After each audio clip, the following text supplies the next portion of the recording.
Yes.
Good evening. Today is Tuesday, September 20th, 2021. The regular meeting of the following will come to order. The Victorville City Council and the same council also sitting as the Victorville Library Board of Trustees, Southern California Logistics Rail Authority, Southern California Logistics Airport Authority, successor agency to the Redevelopment Agency, the City as Housing Asset Successor, Joint Powers Financing Authority, and the Victorville Water District. Madam Clerk, will you please call the roll? Councilmember Becerra. Councilmember Gomez. Present. Mayor Pro Tem Irving. Present. Mayor Jones. Here. Thank you. We have a quorum. All right, before I move on to the introduction to public comments, Madam Clerk, are there any requests to speak? There are no requests. Okay, with that said, we're going to move. Oh, sorry, we just had somebody. My apologies. That's all right. You can go ahead and hand it. Yes, please. Thank you. And sir, this is regarding a closed session item. Oh, okay. So on the agenda, we have closed session items. It says A, B, C, or D. Does it have anything to do with any litigation facing the city?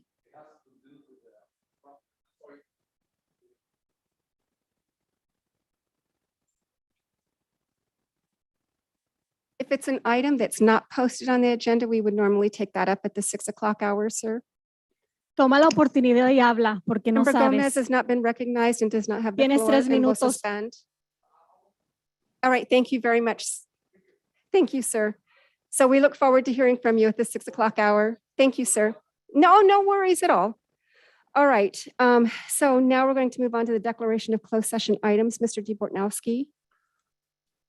Thank you, Mayor Jones. We have 4 items this evening, 3 of which are existing litigation pursuant to Government Code 54956.9 D1, and disclosure of information would actually jeopardize possible settlement discussions on those.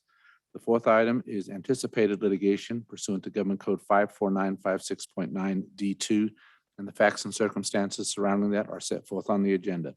To the extent there is reportable action, we report it either at the conclusion of the closed session or the commencement of the 6 o'clock regular session. All right, thank you. All right, well, we're in recess till We're in recess to close session. We will resume at 6 PM.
Good evening. Today is Tuesday, September 7, 2021. The time is 6:01 PM. We are resuming the regular session of our regular meeting, the following of which will now come to order. The Victorville City Council and the same council also sitting as the Victorville Library Board of Trustees, Southern California Logistics Rail Authority, Southern California Logistics Airport Authority, successor agency to the Redevelopment Agency, the City is Housing Assets successor, Joint Powers Financing Authority, and the Victorville Water District. Madam Clerk, will you please call the roll? Councilmember Becerra. Here. Councilmember Gomez. Present. Mayor Pro Tem Irving. Present. Mayor Jones. Here, thank you. We have a quorum. We're going to move on to closed session announcements by the city attorney, Mr. D. Bortnowski. Thank you, Mayor Jones. We had 4 items on the agenda this evening. 3 were existing litigation pursuant to Government Code 54956.9 D1. And disclosure of the information would be a hindrance to possible settlement negotiations. The 4th item was anticipated litigation pursuant to Government Code 54956.9 D2. And the facts and circumstances surrounding that are set forth on the agenda. At this time, there is no reportable action with respect to any of those items. Thank you, Mr. D. Bortnowski. All right, we're going to move on to our invocation, followed by our Pledge of Allegiance. This evening, our invocation will be offered by Pastor John Martin of First Assembly of God Church, and our Pledge of Allegiance will be offered by Police Captain John Wickham. Is Pastor John Martin here? I see you. Welcome, sir. Will everyone please stand? Thank you, Mayor, City Council members. Great to be with you tonight. Let's pray together, shall we? Our gracious Lord and Heavenly Father, we thank you for the privilege that we have to gather in these chambers once again. And we pray, Lord, for your Holy Spirit's guidance and direction, your wisdom to be given to each of the council members, to those who are making decisions on behalf of our city. We thank you, Lord, for the amazing things that are happening here in Victorville, as well as throughout the high desert.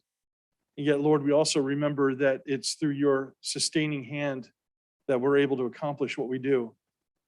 And Lord, on this virtual eve of September 11th, 20 years ago, the anniversary of it, we think, Lord, of what has taken place in our nation. And we are reminded once again that you are the one who guides us and directs us. You're the one who sustains us.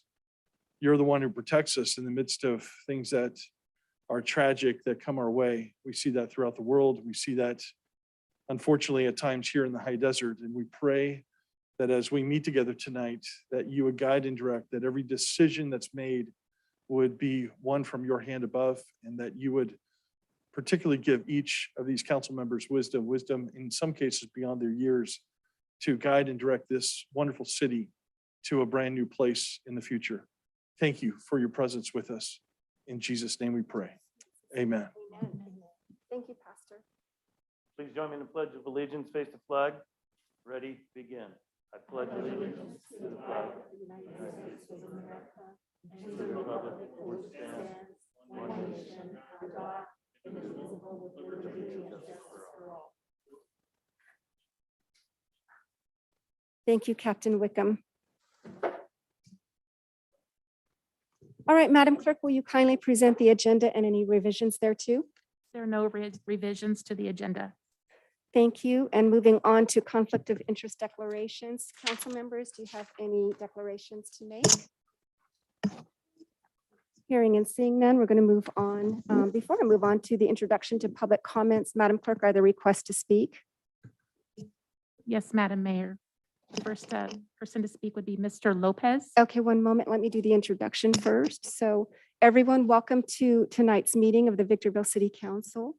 Your city council is interested in your ideas and opinions, and furthermore endeavors to incorporate them into its deliberations. At the same time, the council must be able to carry out its business in an organized and efficient manner, free from material disruption. Therefore, this meeting will be administered in accordance to Government Code Section 54957.9 and the council's established policies and procedures. Individuals may speak on agenda items or on issues not posted on the agenda during the public comments section, providing those issues are within the subject matter jurisdiction of the City Council. Individual speakers may address the council once per public comment period and once per each public hearing item for up to 3 minutes. Additional time may be allocated for appeal hearings in accordance with the city's adopted policy and procedures manual. All testimony must be directed solely to the council. Open meeting laws do not permit council members to engage in dialogue during the public comments. Speakers are requested to comment as briefly as the subject permits. Whether attending this meeting in person or via Zoom, once comments are invited, the speaker will be called on by name, then recognized by the presiding officer. The speaker will state the item number that will be addressed or that the subject is a non-agendized matter. Audience members may not disrupt, disturb, or otherwise impede the orderly conduct of this meeting, and those who do are subject to removal from the meeting pursuant to Penal Code 403. Your understanding and cooperation are appreciated. Madam Clerk. May we have our first speaker? Yes, Mr. Lopez. Welcome, Mr. Lopez, and thank you for waiting for us. We appreciate it, sir. To the City Council. How are you guys doing tonight? Good to see you Uh, again. My name is Osviel Lopez, and I'm here once again in regards to the property 12065 Nino Lane. Well, it seems that I've been talking to the building and planning and code enforcement division, and it seems that we're ready to move on. We're just waiting for you guys to come up with a settlement fee that I have to pay. So I please ask you to talk to the lawyer. I don't know who do you have to talk to, but I mean, I'm ready to pay. I have the money. I don't want to spend it, and I'm ready to move on. It's been a while.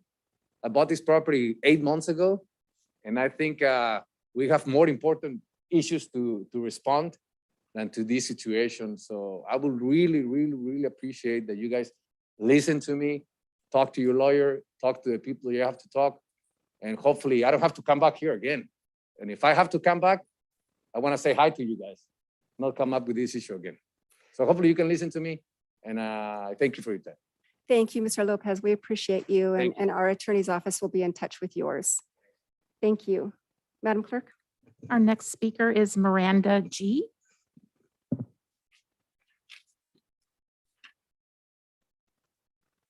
Welcome. And do you know which item you wish to speak to, or is it a matter not on the agenda?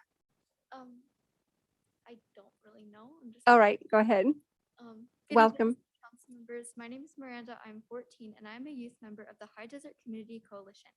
I recently helped coalition members with store assessments, and I would like to tell you about some of the things I have seen that really bother me. At several stores we went to, I saw people outside drinking alcohol, pushy people begging for money, people sitting on the side of the store, and it looked like they were doing drugs. At other stores, we didn't even want to get out of the car to go inside because people were smoking weed right by the front door. Several stores had trash all over. It smelled like urine outside. Tiny liquor bottles scattered the floor, and smashed beer cans were laying around.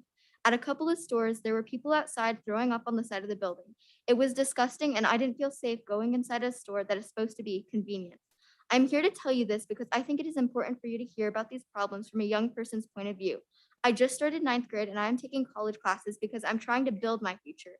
I'm working hard to make a difference in my life and in the city of Victorville, where I live, go to school, and spend time with my friends. I was recently part of a youth rally where we celebrated the majority of the youth who do not use alcohol or drugs and want to keep a sober mind. How can we expect youth to continue to make these healthy choices when they see people in public places drinking, using drugs, and making our city look dirty by leaving their alcohol containers and other trash? I am asking you to really listen to me tonight. I am speaking to you on behalf of my peers who want to live in a healthy city where leaders care about their community and their young people. We want to feel safe when our families go to get gas, and we want to feel safe enough to go inside a store to get a snack or a drink. I didn't feel either of these at many of the places we assessed. I am also asking you to consider what allowing conditions like these to continue says to the young people in Victorville. It tells us that maybe a healthy Victorville doesn't exist. It tells us that situations like these are normal. If this is what normal looks like, what can we expect from our young people? We can expect for underage drinking to occur. We can expect that young people may start using drugs, and we can expect that our community of Victorville will not look like a nice place to live or visit. I'm asking you to please help me encourage my peers to make healthy choices and keep a sober mind by addressing these bad conditions we are starting to think are normal in our city. We are important. We want a bright future. We want to feel safe, and we want a healthy Victorville. Please help us achieve that. Thank you for listening. Ms. Miranda, thank you so much for coming before us. This council applauds you and your courage to come and speak and share your views. We truly do appreciate it, and you are heard. Thank you. Madam Clerk. Okay, so on that note, I just want to, I have a different view maybe from prior chairs. I always want our members of the audience to feel free to come up to the podium and feel safe and welcome in doing that.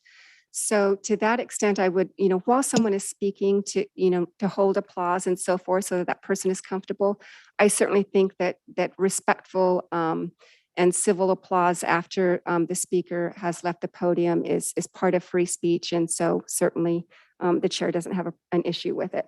All right, Madam Clerk. Our next speaker is Deanne Hudgens. Ms. Hudgens.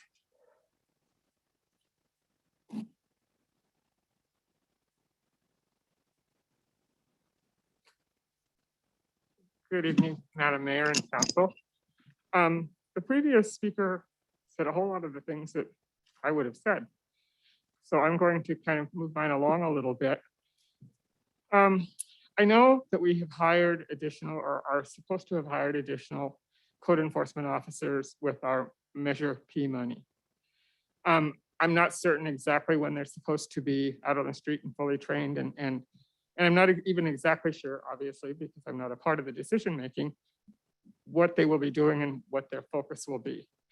A couple of things that I think are really, really horrible eyesores for Victorville. One for sure, and another one, maybe a little less so, but it's on opposite ends of Rodeo Drive. The one is Rodeo Drive and Victor Street. And if any of you have driven over there, you couldn't help but miss the mess. I believe at one time they were and maybe still are renting space in their backyard for campers and motorhomes and tents and sleeping bags and whatever else. And I believe not recently, probably a year or more ago, there was even a fire at this location. It is horrible for the neighborhood. It's horrible for the city of Victorville. There's another house that's at the other end of Rodeo Drive and Seneca. I believe it's a house that I'm not even sure it's ever been lived in, but it's not brand new, but it's been vandalized. It's been, inhabited by homeless and all those kind of things for off and on. City of Victorville, trucks were seen there cleaning it up, boarding it up. I'm assuming that was at the behest of the bank, which probably bank owned, which meant the bank was reimbursing the city for that, which from what I understand, it really looked nice after that. I understand now it's been vandalized again. People are going into it. And I don't know where our code enforcement or what department fits into those things. But I think that I'm hoping that that's high on the list of priorities for getting these things, these horrible eyesores out of our neighborhoods and out of our community. They can't be attractive to people who are driving around and thinking Victorville's a good place that I want to move or live or whatever. Thank you very much. Thank you, Ms. Hudgens. Madam Clerk. Yes, our next speaker is via Zoom, Roger LaPlante. Welcome, Mr. LaPlante. Do you have an agenda item to speak to, or is it a non-agendized matter? A non-agendized matter, Madam Mayor. Thank you. Thank you. Welcome. And thank you for allowing us the First Amendment Constitution right. And good evening, City Council and residents of Victorville. I just appreciate you allowing us the opportunity to speak and bring to the people what is true and real. Last council meeting, I addressed you about Fourth Amendment violation. You referred to it as a First Amendment violation. It was actually a Fourth Amendment violation of taking somebody's cell phone away from them. And you actually, I believe, called me a liar. I would ask for everyone that's listening to go back and view the council meeting that I'm talking about when she asked the sheriff's department to take the cell phone away from the man, which is a citizen of the United States. And it just, to me, it is a violation of power. It's a violation of our Constitution that you swore an oath to give to the citizens of Victorville and the United States that you would honor. And one of the previous callers actually said that you didn't understand the Fourth Amendment, or you didn't understand the Constitution, and that's why you did what you did. I understand that. Thank you, And, Mr. Plant. Mr. LaPlante, will you kindly address your comments to the floor of the council? I finish. I'm addressing the Victorville City Council. Please let me finish. Yes. Thank you. Thank you. Okay. And, and on that regard, as far as the people that serve this Constitution and the First Amendment and the Fourth Amendment, we have a right to redress our grievances. That's what the whole process is, ma'am. And that's all I'm doing at this point. So please, in the future, lead by example and don't have our officers break the Constitution of the United States. You did that. You should resign. Not the officer. That wasn't his fault. You're the one that should resign. And it's a shame that you're probably going to run again for office. And you're probably going to run for high office. And this is the thing that I'm talking about. We need to bring this up. You want to rush it under the covers and rush it under the rug. You can't do that. In public, it was on the public. I learned about it in Long Beach. The arguing is between You have 30 seconds. red, and to her left, Councilwoman Blanca Gomez, also wearing red. The two are arguing about whether an audience member is ordering the meeting. I got it. It doesn't matter. It doesn't matter. Keep in mind, members of the public are allowed to record a public council meeting like this one, which is already being televised. Does the member of the audience right to record others? Right now, that looks like they're disturbing the meeting, and you could ask them if they're going Okay. to disrupt The the. gentleman in the mask. Mr. LaPlante, we don't normally do recordings during public comment period. So did you have any other comments you wish to make? Mr. LaPlante, are you with us? Yeah, I was muted. So that's also a violation of my First Amendment right. And your protocol for, your public speaking needs to be Your time is up. justified. Thank you, Mr. Have a LaPlante. nice evening. God bless Mr. LaPlante, Victorville. thank you. Madam, so because we have a new clerk, I just want to reiterate that no member of the audience is muted absent the chair's direction. Same thing with a council member. So it would not be my understanding that the clerk would have muted you. But that being said, thank you, Mr. LaPlante. Madam Clerk. Miguel Soto Jr. Mr. Soto, welcome. Good evening, Madam Mayor, members of this council. Can you hear me well? Yes, thank you. Welcome. Yes, thank you. I just wanted to add on to Mr. LaPlante's comment. You can also just go to the Victorville City's website, and it clearly states the incident that clearly states and clears up some of the allegations that came up. And it clearly states that directly from the public information officer from the city of Victorville, it clearly states that Mayor Jones, Mayor Jones was forced the sheriffs to remove Mr. Rodriguez from the city council. So it's very clear on the city website, on the official statement. If anyone's curious or has any doubts of what Mr. LaPlante is trying to say. But that's all I wanted to say. Thank you. Thank you, Mr. Soto. Madam Clerk. Those are all the speakers we have. I would also like to speak as a member of the public. Okay, Ms. Gomez, if you'll kindly step down to the podium. So as Ms. Gomez is doing that, she's going to speak as a member of the public without the attendant color of authority that one would expect from a council member. The audience will have to weigh the audience member's comments absent her authority as a council member. Welcome, Ms. Gomez. Hola, mucho Do you gusto. wish Mi to nombre es speak? Blanca Gómez y quiero Ms. empezar Gomez, a darle unas please, do you gracias wish que to tengo speak to 3 an minutos agenda y no hay item or a ninguna non-agenda interrupción de item? nadie. Mis 3 minutos están contando, están al 2:50 y siguen. The Y audience mientras member me is da la not oportunidad de recognized. hablar en el idioma que me da la The gana, microphone is the quiero audience decir member. que en junio 20 fui arrestada por las personas que están allá atrás. Valtierra, Bogle No, y I Gagne. understand. No, So Y I en need to ese make clear, momento también estaba el Mr. capitán que está Devote, aquí, now, el see, my capitán question Wickham. isn't whether what she's Julio saying or what 27, language. It's el I asked that condado she de San put something on Bernardino the agenda. mandó I a los wasn't sheriffs on a mi agenda. It's casa not her, para quitarme and I'm not todos mis getting a celulares, response. todo lo que constituye I'm sorry, I can't hear aún mi you. maestría. No Yes, tengo el so we're pedazo gonna de take a papel ahí. 2-minute Y recess. todo while lo I que es clarify mis something with the attorney. computadoras, para que vean cómo es lo que hacen. Tengo 3 minutos y es lo que hace porque quiere interrumpir el modo donde estoy hablando. Yo tengo el derecho de hablar en español y estoy dirigiendo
did intend to stay 2 minutes. I guess it sounded like 10 minutes.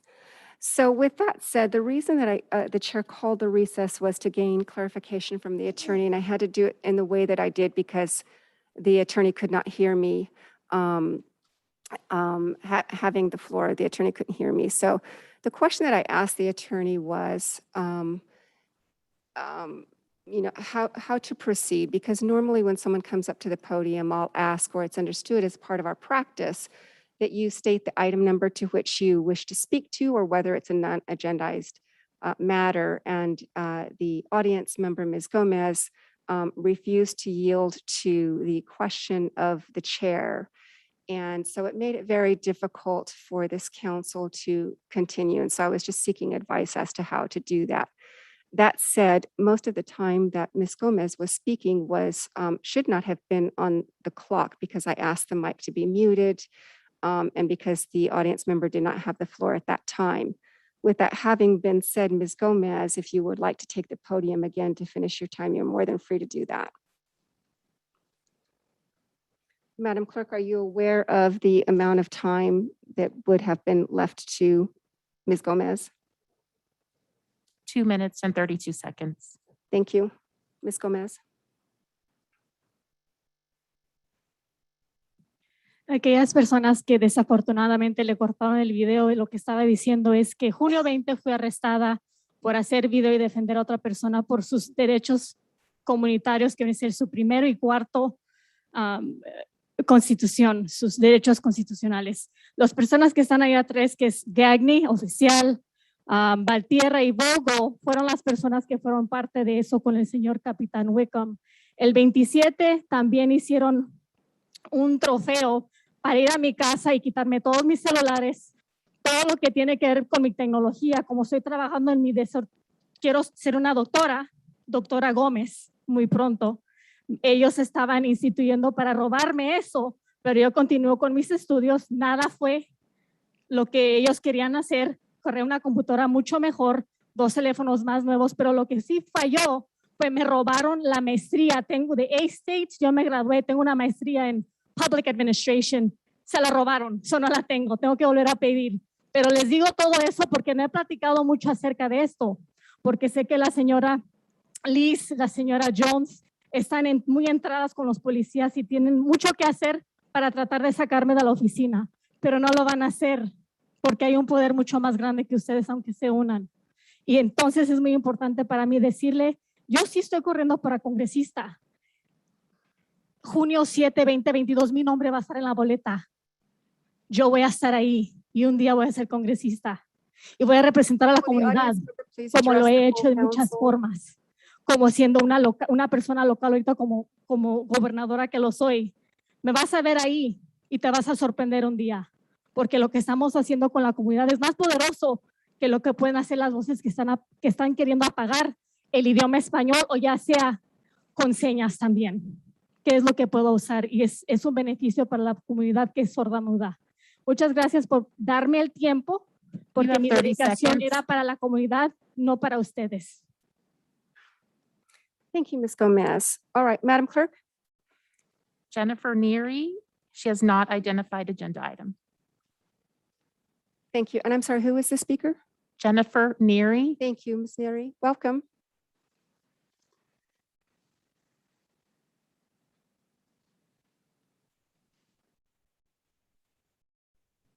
Hello, everyone. I want to have permission to approach the bench. I have some paperwork for you all. Yes, could you please hand it to the And I also have Madam Clerk? some signatures from the community of Old. Yes, thank you.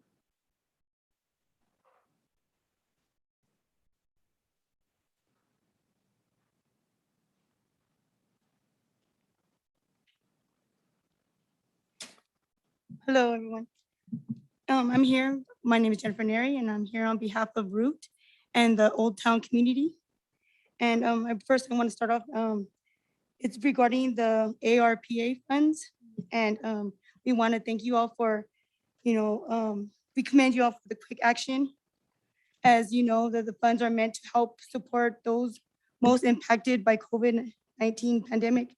We do have some clarifying questions as well as specific requests that we ask you to consider as details of the investment drawn out, our goal is to help see the revival of Old Town, as you guys all may know. And we really want, the economic portion, the businesses to be redeveloped. And we've brought some signatures here from residents and business owners and the whole community at large that are supporting us. And so we want to first ask that you guys prioritize Old Town neighborhood and ask for clarification on some of the items outlined, which I'll name those. Housing and homelessness, I believe 6 million. We are happy to see that the city take fiscal responsibility and allocating funds to address this need. However, we do want to clarify how the funds are intended to be spent. Will the local nonprofits be, will the local nonprofits be engaged to ensure that duplication of services are not reoccurring? And we also want to know what is the timeline to disperse these strategies? And what role can local community groups such as ourselves, who are entrusted by known people who are homeless in Old Town, might play? I know I'm not gonna be able to finish our whole request. That's why I gave you all a copy so you guys can go over it. And I know I have a cold, so it's probably might be hard to understand some of the things I say. But you have them right in front of you. And it says, we also have the community improvement. I believe 9 million was allocated. We have seen the adoption of the utility assistance program. And again, commend you all for taking quick action. Many of our local families will benefit from the programs. In regard to self-cleaning restrooms, what is the intent to that investment? We were curious about. And will the funds of the self-cleaning restrooms be better spent on other infrastructures or community improvements?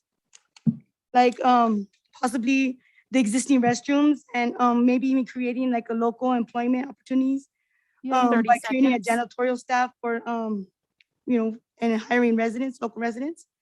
Concerning the action item to improve public facilities, we ask the council to consider the high need that Old Town Victorville has. Old Town currently is meant to be a walkable district, and yet we do not have the basic amenities that we need to promote walkability and support our local small businesses, such as benches, shaded seating areas, water fountains, lighting, pedestrian safety infrastructure. Your time is up.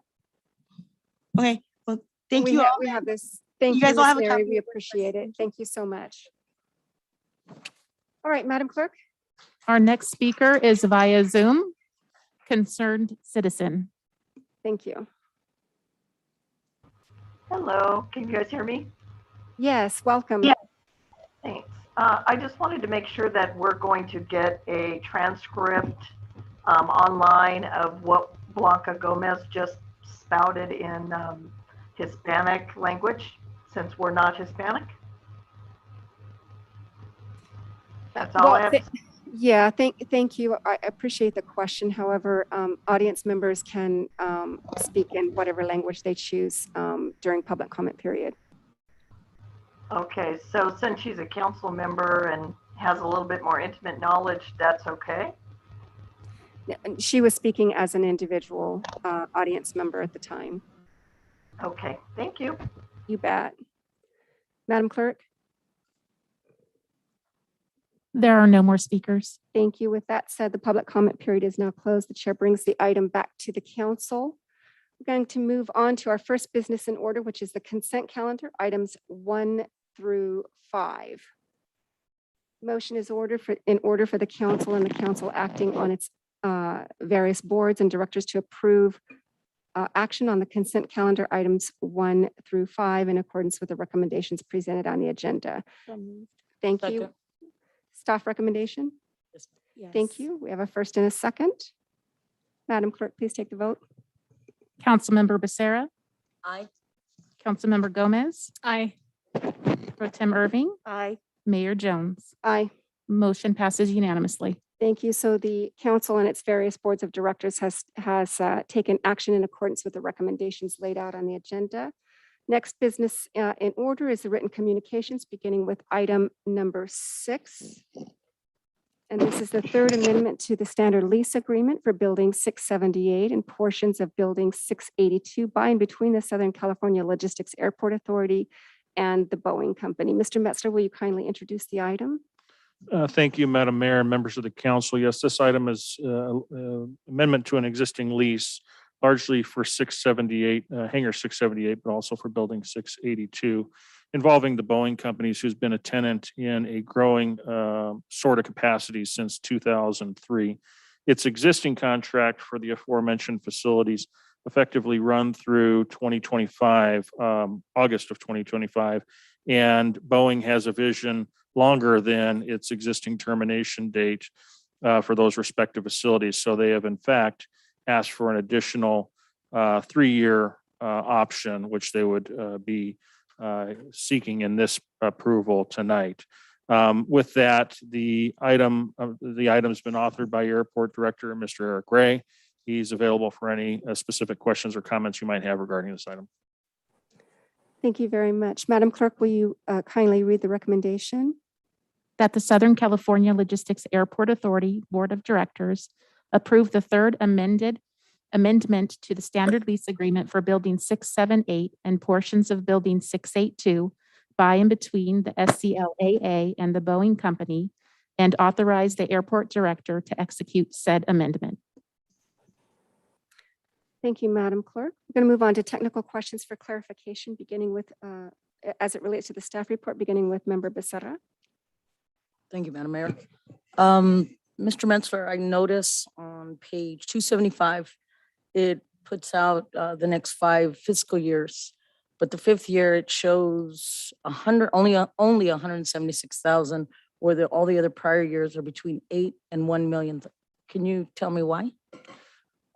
Yes, Madam Mayor and members of the council. In fact, it does look off if you compared it to the previous 4 fiscal years. But if approved by the council tonight, this agreement effectively would be extended to August of 2028, which is actually gives you 2 months worth of rent in that 28-29 fiscal year.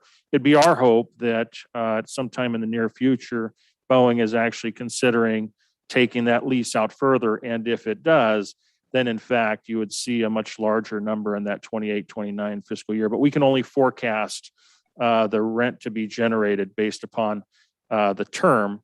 And this term runs 2 months into that 28-29 fiscal year. Okay, thank you. And also building 678 and 682, are both those buildings ready for rent and they're good to go? And they're currently occupied by Boeing. All right, that's it. Thank you, sir. No further questions, ma'am.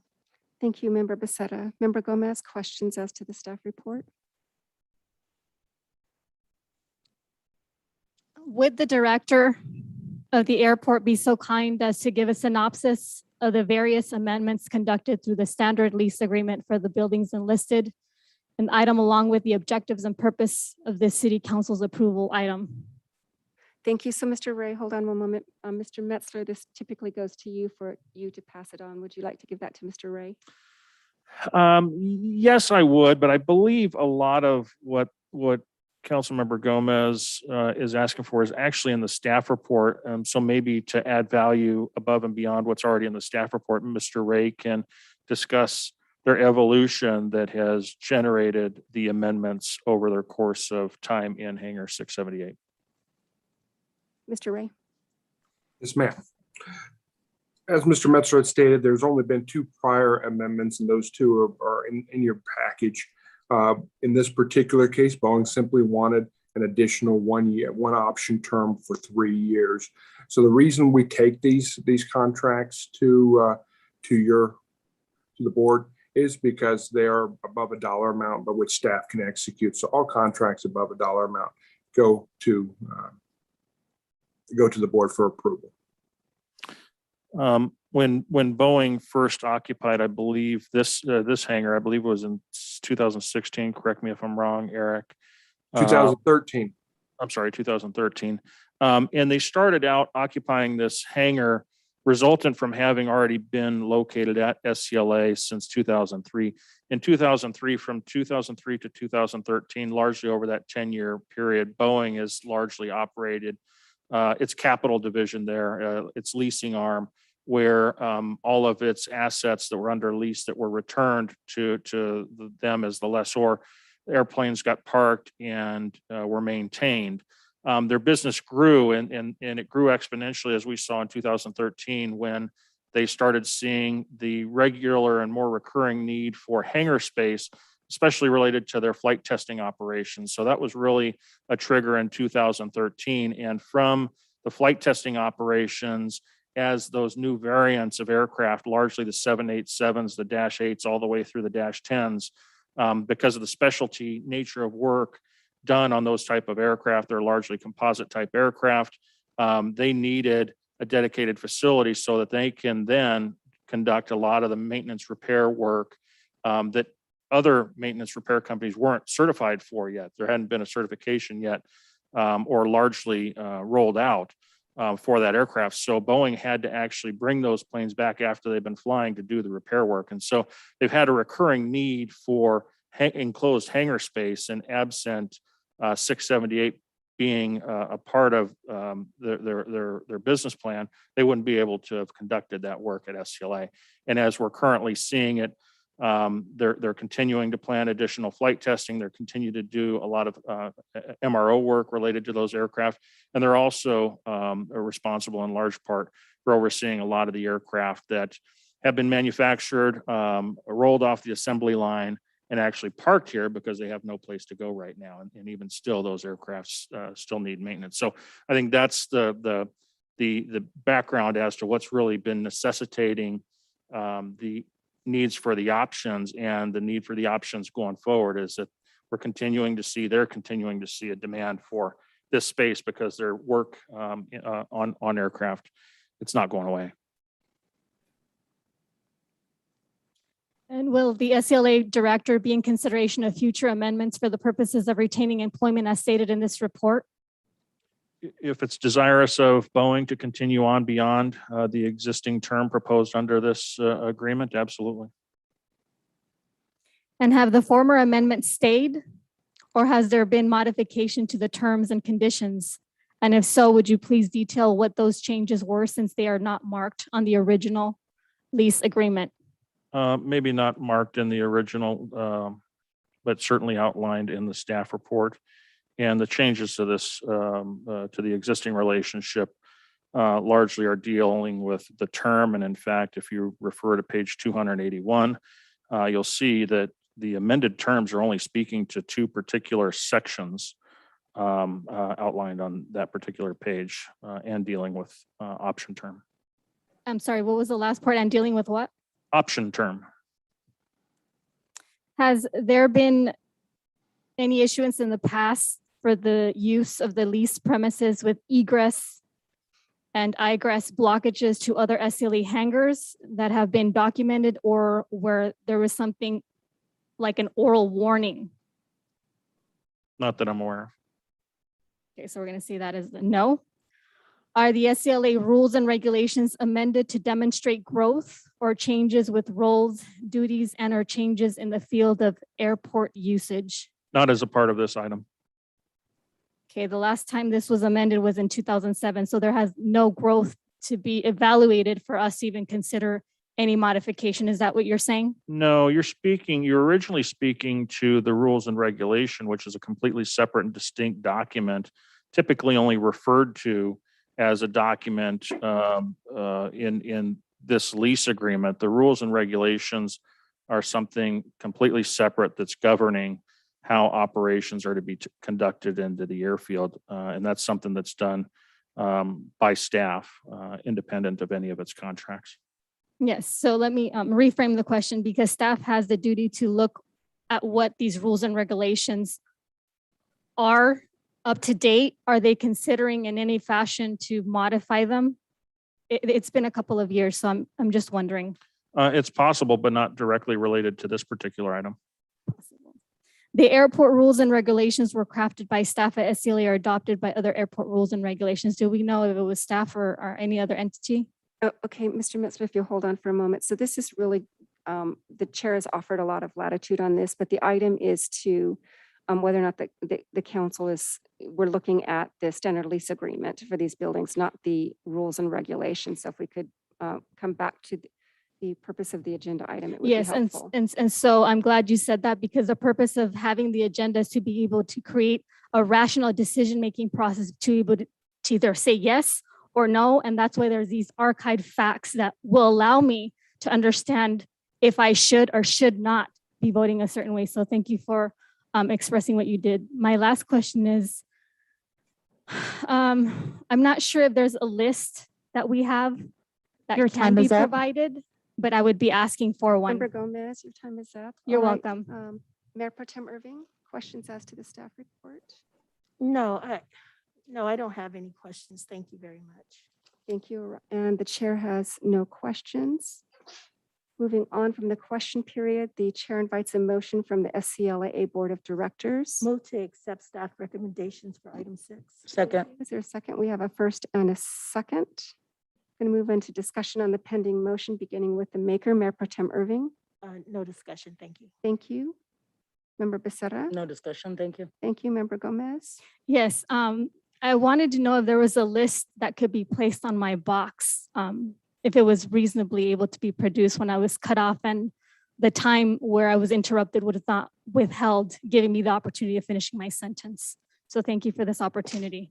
Thank you. So Member Gomez errs in her analysis of what just took place. Your opinion, If of course. and the member does not have the floor, if that can be provided, we need a consensus for that direction. CPRA doesn't allow that. So unless I get consensus from the board, we're going to move on. We don't give unilateral direction. CPRA does not allow for that. We're moving on. You're welcome. I know the And strategies you're using too. Do you have any comments on the pending motion? Thank you. And the chair has none. Discussion period's closed. Madam Clerk, please take the vote. Councilmember Becerra, Aye. Councilmember Gomez. Aye. Mayor Pro Tem Irving, Aye. Mayor Jones.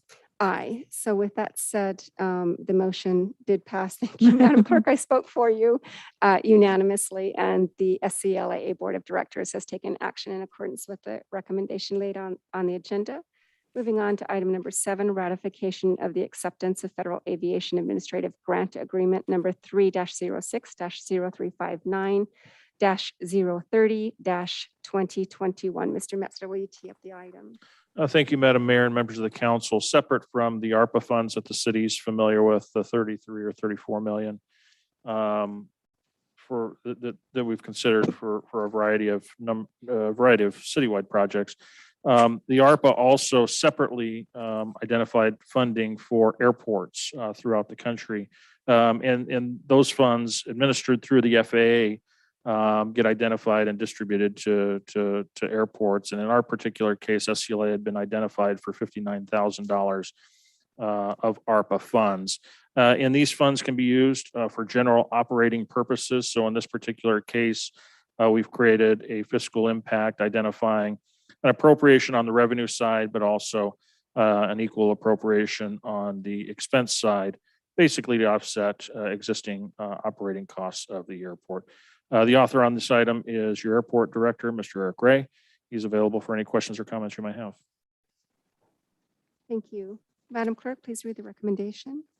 That the Southern California Logistics Airport Authority Board of Directors ratify the acceptance of grant agreement number 3-06-0359-030-2021 between the United States of America, acting through the Federal Aviation Administration and the Southern California Logistics Airport Authority in the amount of $59,000 in support of airport operations, and adopt resolution number SCLAA 21-008, increasing budgeted grant revenues by $59,000 and increasing budgeted grant expenditures by $59,000.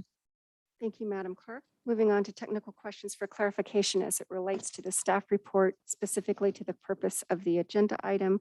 We're going to begin with Member Gomez. Yes, Mr. Metzler, thank you for ending your sentence with he is available for any questions and comments that we may have. Has the SCLA director and its affiliates, including the team, engaged in conversations as how to spend or utilize the approximate $1,000?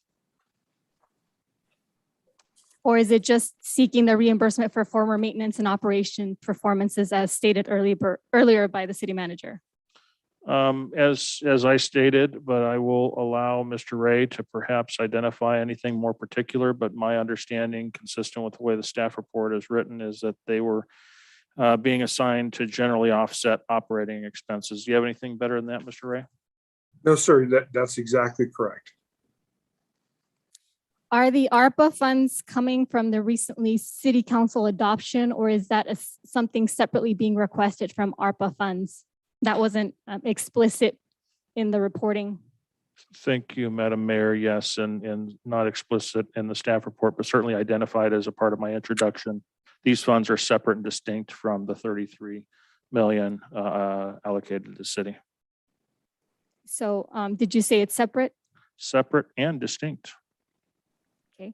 Has the city's human resource department and or other city of Victorville employees and or department received complaints in writing or orally to constitute gross management of federal grants, gross waste of federal funds, abuse of authority relating to implementation of use of federal funds, a violation of law, rule, or regulation related to the federal grant? At this point, the chair is going to call for the orders of the day. That question has nothing to do with the purpose of this agenda item. If it has no purpose, then don't add it to the agenda so that I don't have to use that as part of my decision-making processes. Gomez, move on.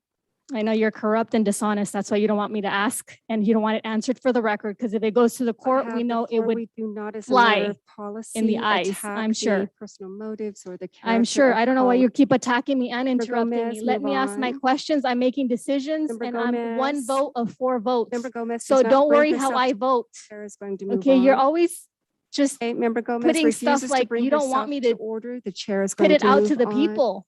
Yes, I am Mayor going to Pro tell the Tem people Irving, how I think. Questions as it I'm relates to asking the if we're staff doing report. anything corrupt. You can't say no. Thank you, Mayor. Pro Yes, you Tem just Irving say has no. questions It's as it so relates to the simple. Staff report. Member Becerra, questions as it relates to the staff report. Mr. Ray, the 59,000, I noticed it says grant. Was this a grant that we applied for? We were asked to apply for it, so yes, we did. Okay, This was thank you the- for whoever wrote the grant, very well written. Thank you very much. And we did get our 59,000. Thank you very much, sir. Thank you. Thank you. And the chair has no questions as it relates to the staff report, but just as a matter of practice and being very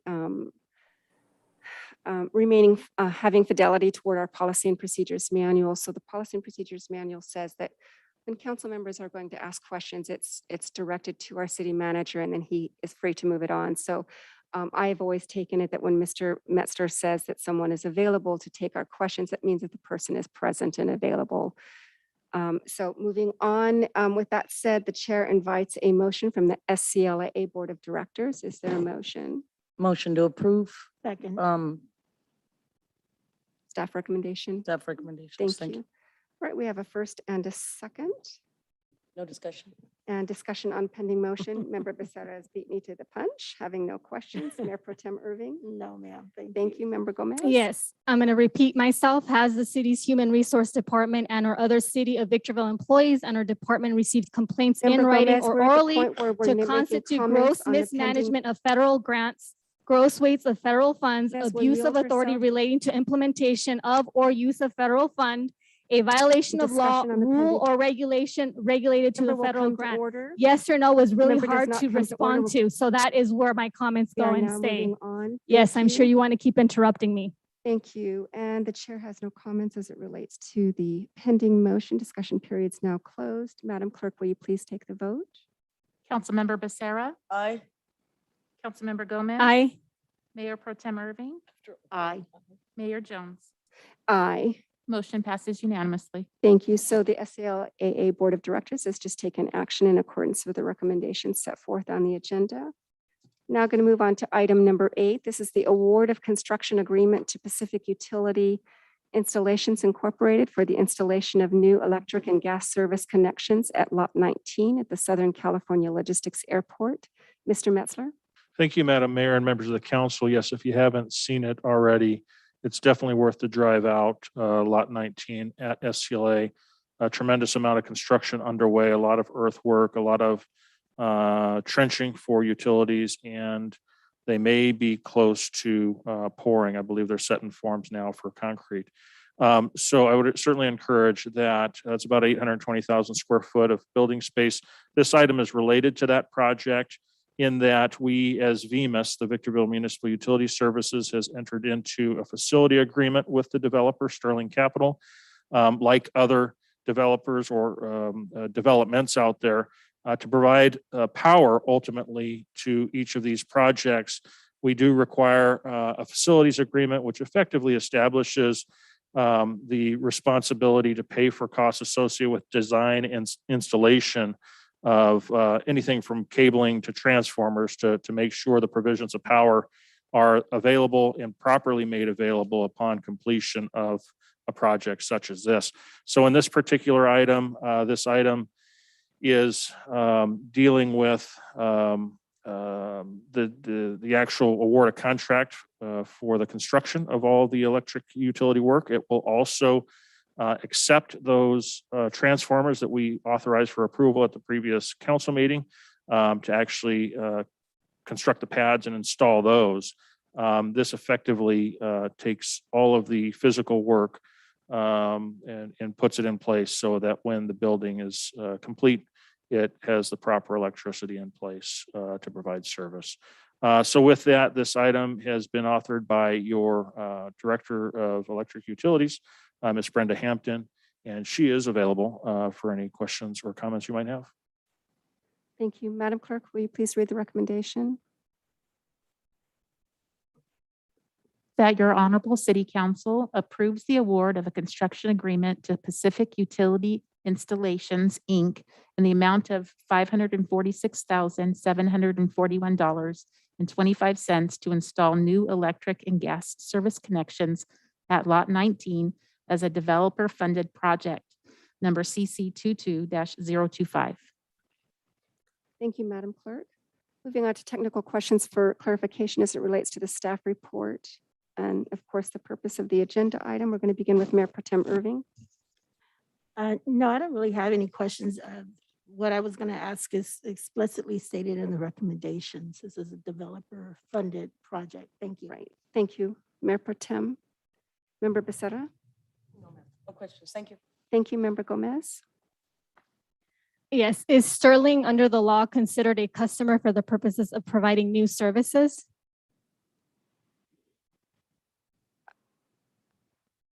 So, Member Gomez, I'm not.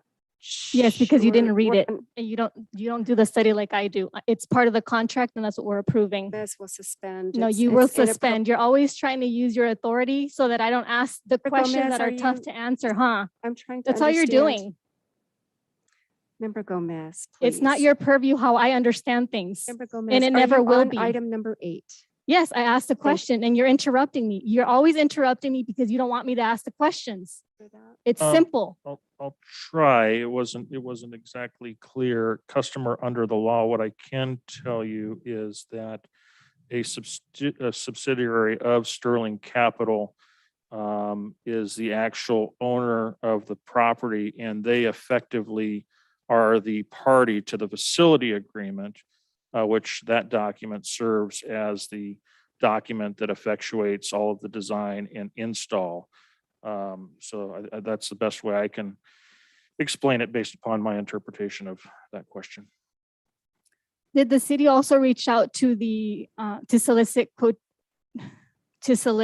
I'm going to say, monies for eligible women-owned or DBE qualified businesses where applicable to aid in the developer-funded project that is enlisted in the agenda?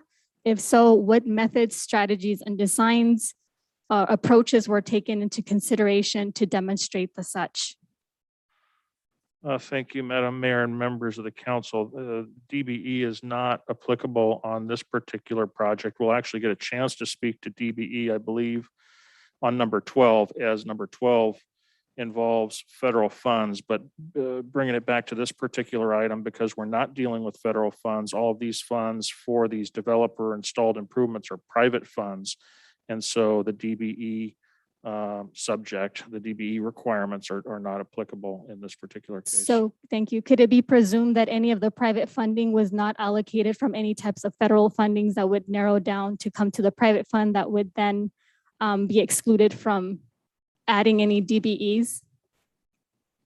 Our understanding is that the funds received for this project are from private development and that there's no federal resource brought by the developer to fund this project. Okay, so just for clarity's sake, I think I've understood what you stated. So if there was any type of federal funding that was promoted or provided to the any private entity, that is too far from us to even include it because it's considered now private.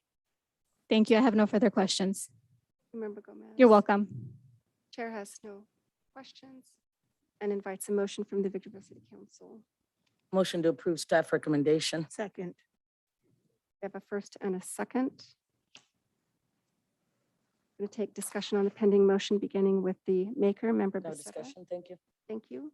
Mayor Pro Tem. No discussion. Thank you. Thank you, Member Gomez. Yes, it's always really important to provide clear notions of how the federal funding dollars are coming down to private entities. And if they're so far-fetched removed, then that would be an opportunity lost for the city of Victorville to actually incorporate DBEs. And so that clarification is really important to keep giving the audience why we make such decisions the way we did.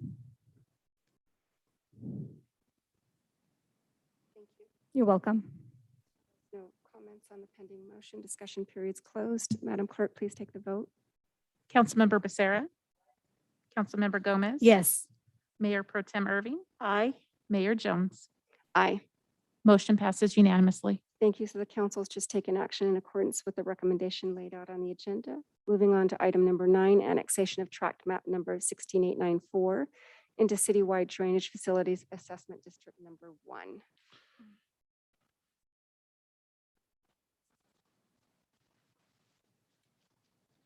Mr. Metzler. Thank you, Madam Mayor and members of the council. Yes, this item involves a 142 lot subdivision, generally at the southeast corner of Mojave Drive and Onyx Road.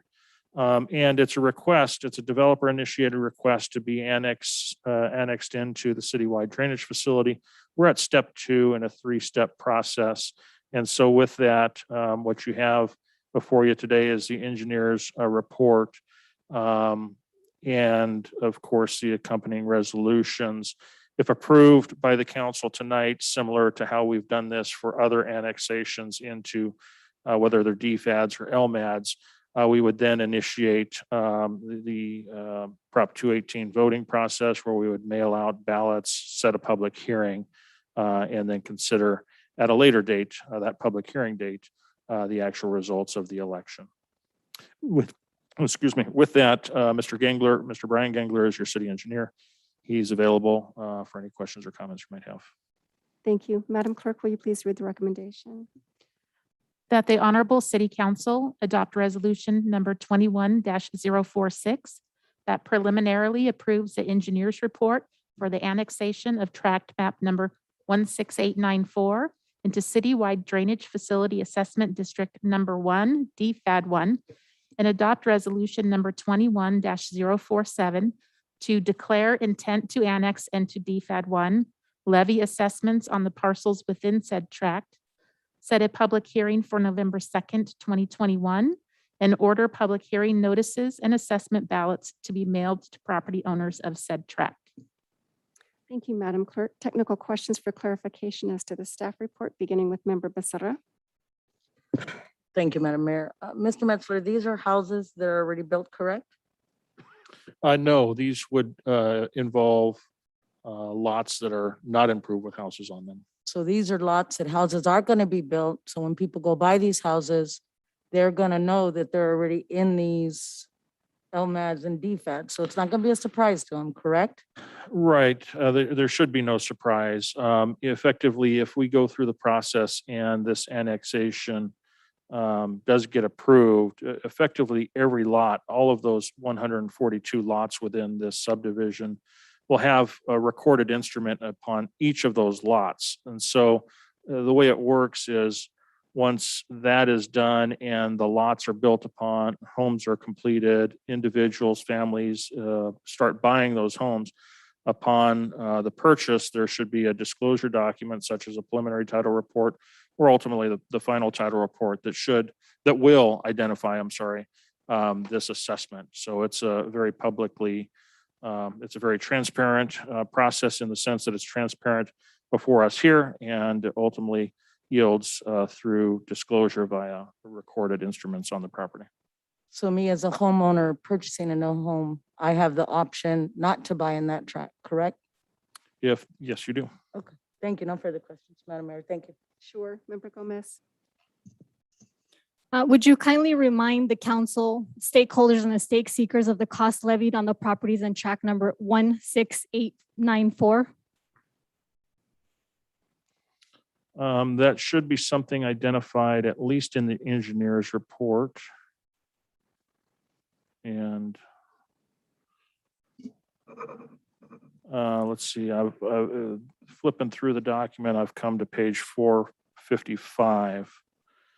And you've got what's proposed in here, if approved by the council, a first year assessment calculation of $220.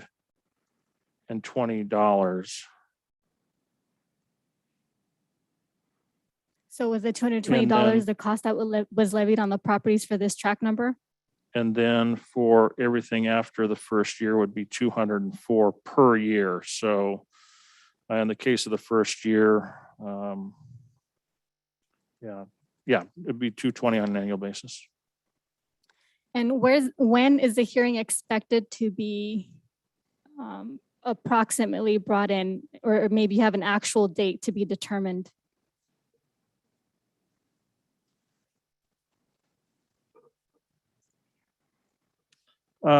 Thank you, Madam Mayor and members of the council. Brian, do you have a sense of when we're going to try to bring that public hearing back? It appears that 45 days has to elapse from tonight.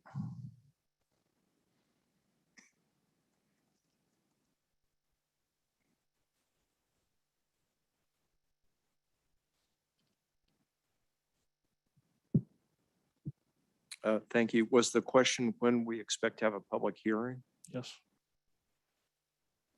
Yes. When is the hearing expected to be agendized approximately if no actual date has been determined? We expect to have the public hearing on November 2nd. Thank you for that information. The 4 resolutions that it will take to complete this assessment are, in my understanding, first, the reading. The second one is the engineer's report. The third one is the annexation adoption. And fourth is the final resolution. If so, what does each of these state mean in its respective position? It may be a purpose or objective, and would you mind explaining this for the record? Well, this is a kind of a predetermined process with these resolutions for annexing lots in a tract into an assessment district. And so it's regulated by, by state codes, by Prop 218, et cetera. And so we really need to follow this process. And that's why we need to go through the process of having the 4 resolutions, 3 city council meetings, and then finally a public hearing that would be essentially annexing the lots into the assessment district. Thank you. And I think those are all my questions for now. Thank you, Member Gomez. You're welcome. Mayor Pro Tem Irving. No, this is a standard part of a Process. process, right? Mhm. 3-step process. No, I don't have any questions. Thank you. Chair has none and invites a motion from the Victorville City Council. Move to accept staff recommendations or accept the, what is it, the engineer's report? on item Second. 9. Okay, all right, we have a first by Mayor Pro Tem Irving and a second. Mayor Pro Tem, I'm just want to make sure that you meant as to item points 1 and 2. Yes, ma'am. Yes, thank you. All the staff's recommendations. Yes, thank you. Yes, ma'am. Is that your understanding, Member Gomez? It is. Thank you. All right, we have a first and a second. We're going to move on to discussion on the pending motion, beginning with Mayor Pro Tem. No discussion. Thank you. Thank you, Member Gomez. Yes, even though this may be very standardized for the council to hear it year after year, as we've been here probably 1 or more years, I appreciate the fact that the questions are asked and they're brought to resolution so that those newcomers that are coming in or barely coming in to hear understand that this is not standard for you, but it may be standard for us. Thank you. Thank you, Member Gomez. Member Becerra? No. Thank you. Chair has none. Discussion period's closed. Madam Clerk, please take the vote. Councilmember Becerra. Aye. Councilmember Gomez. Yes. Mayor Pro Tem Irving. Aye. Mayor Jones. Aye. Motion passes unanimously. Thank you. So the council's taken action in accordance with the recommendation laid out on the agenda. Moving to item number 10. This is Caltrans Administering Agency State Agreement for State-Funded Projects. Mr. Metzler. Thank you, Madam Mayor and members of the council. Caltrans regularly requires its participating public agencies to enter into master agreements where those master agreements effectively require the participating agencies to comply with state, federal laws and rules governing construction of public works contracts that are state funded or federally funded. Caltrans has modified its master agreement and accordingly, since having previously entered into master agreement with the new version that they've had, they've asked that their participating agencies enter into this new master agreement. You've got a staff report that outlines some of the projects for which this master agreement would help us facilitate. The author on this item is your city engineer, Mr. Brian Gangler. He's available for any questions or comments you might have. Thank you, Mr. Metzler. Madam Clerk, please read the recommendation. That the Honorable City Council approve the administering agency state agreement for state-funded projects, agreement number 08-5380S21, and adopt resolution number 21-094, authorizing the mayor to execute said agreement and the city engineer to execute associated routine documents for state and federal transportation funds on behalf of the city. Thank you, Madam Clerk. Technical questions for clarification, beginning with Member Gomez. Questions as it relates to the staff report? Yes, for number 10, what were the major modifications that Caltrans did to the master agreement for the state-funded project? And would you direct me to that page with the explanation while you recap? Thank you, Madam Mayor. The better details of this are likely best addressed by our city engineer, Mr. Brian Gangler. So I'd like to call him up and speak to where he can identify those changes in the current version versus the prior version.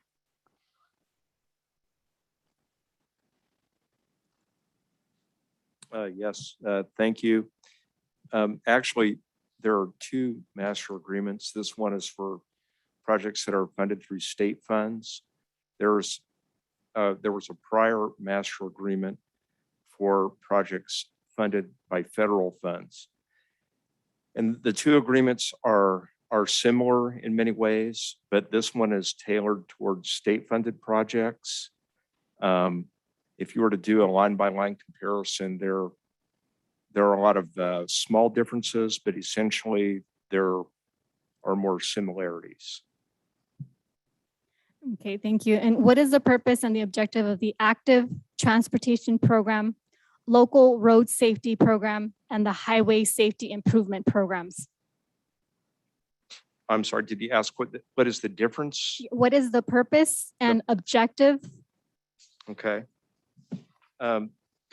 Yes, I can briefly outline those. The active transportation program is oriented to bicycle and pedestrian projects. It's a competitive grant program.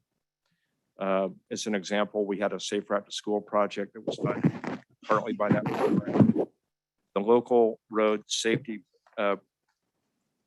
program is something new. It's a new fund source for the state that would fund a study, a citywide study to study potential safety improvements in the city. The Highway Safety Improvement Program is oriented specifically to safety projects, and that is also a grant-funded application. Thank you. And how does the city interact with the ATP LPSPH SIP and PSA to oversee the general welfare of Victorville roads and transportation conditions? Well, we evaluate grant opportunities as they come up. All these are grants, and so we have to meet the grant criteria, and it is somewhat competitive, so it is dependent on how the project competes against other projects and the available funding. So all these are grant-funded projects. And do qualified city employees embark in negotiation when it comes to costs? And if so, are there typical engagements to lower the cost for things such as demolitions, improvements of right-of-ways, services to owners and occupants, and other things that are delineated in Article 2 of the item? Well, when we apply for a grant, we evaluate the scope of the project, and we definitely estimate the cost. That's part of the grant requirement, and included in that would be scoping a project that would be feasible and trying to save money if possible. Thank you. I have no further questions. Thank you, Member Gomez. You're Mayor- welcome. Mayor Pro Tem Irving. No, my questions were addressed. Thank you. Thank you. And the chair has none. Member Becerra, did you have any questions? I did. Thank you. Mr. Metzler, since it is a Caltrans grant, the local road safety program, is that only going to be done on FHWA roads or all roads? Thank you, Madam Mayor. I'm going to defer to Mr. Gangler. And in fact, just a heads up, considering the next few items, Brian, you might want to stay close. Brian, the question was, we have on there a project, a local road safety program. Do I assume since it is a Caltrans project, it's only going to be on FHWA roads? No, actually, this is something new. It's a citywide study, so it'll So- be looking at All of our roads? virtually every road in the city. Okay, that's good. All right, thank you, sir. That's it. That's it. Thank you. All right, and moving on from the questions, the chair invites a motion from the city council. So moved by Councilwoman Blanca Gomez as recommended by the staff reporting. Second. Sure. We have a first by Member Gomez, a second by Mayor Pro Tem Irving. Discussion on the pending motion, beginning with the maker, Member Gomez. Not at the moment. Thank you for asking. Thank you. Mayor Pro Tem Irving. No discussion, thanks. Thank you. Member Becerra. No discussion. Thank you. Thank you. Chair has no discussion on the pending motion. Discussion period is now closed. Madam Clerk, please take the vote. Councilmember Becerra, Aye. Councilmember Gomez. Yes. Mayor Pro Tem Irving, Aye. Mayor Jones. Aye. Motion passes unanimously. Thank you. So the city council has taken action in accordance with the recommendations set forth on the agenda. Moving on to item number 11, Mojave Drive at Condor Road Traffic Signal Right-of-Way Services. Mr. Metzler. Thank you, Madam Mayor and members of the council. Yes, warrants have been met for the ultimate installation of a signal at the intersection of Mojave Drive and Condor. To ultimately get to that point of being able to construct, it has been identified that right-of-way is needed, and Caltrans for these types of projects does require that we bring somebody on independently to undertake that right-of-way acquisition effort and manage that process. So with that, what you have before you is a professional service agreement with a company called Interwest Consulting that specializes in right-of-way acquisitions for public agencies. So with that, the author on this item is your city engineer, Mr. Brian Gangler. He's certainly available for any detailed questions or comments you might have regarding the staff report.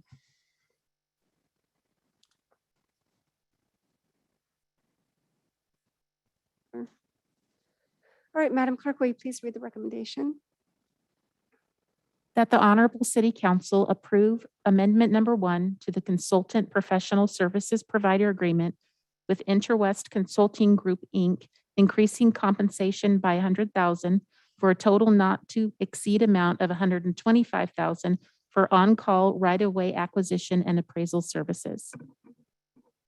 Thank you, Madam Clerk. Moving on to technical questions for clarification, beginning with Mayor Pro Tem Irving. Don't have any, thank you. Thank you, Member Becerra. Yes, I do. Mr. Metzler, I noticed this is going to be at the Mojave Drive at Condor.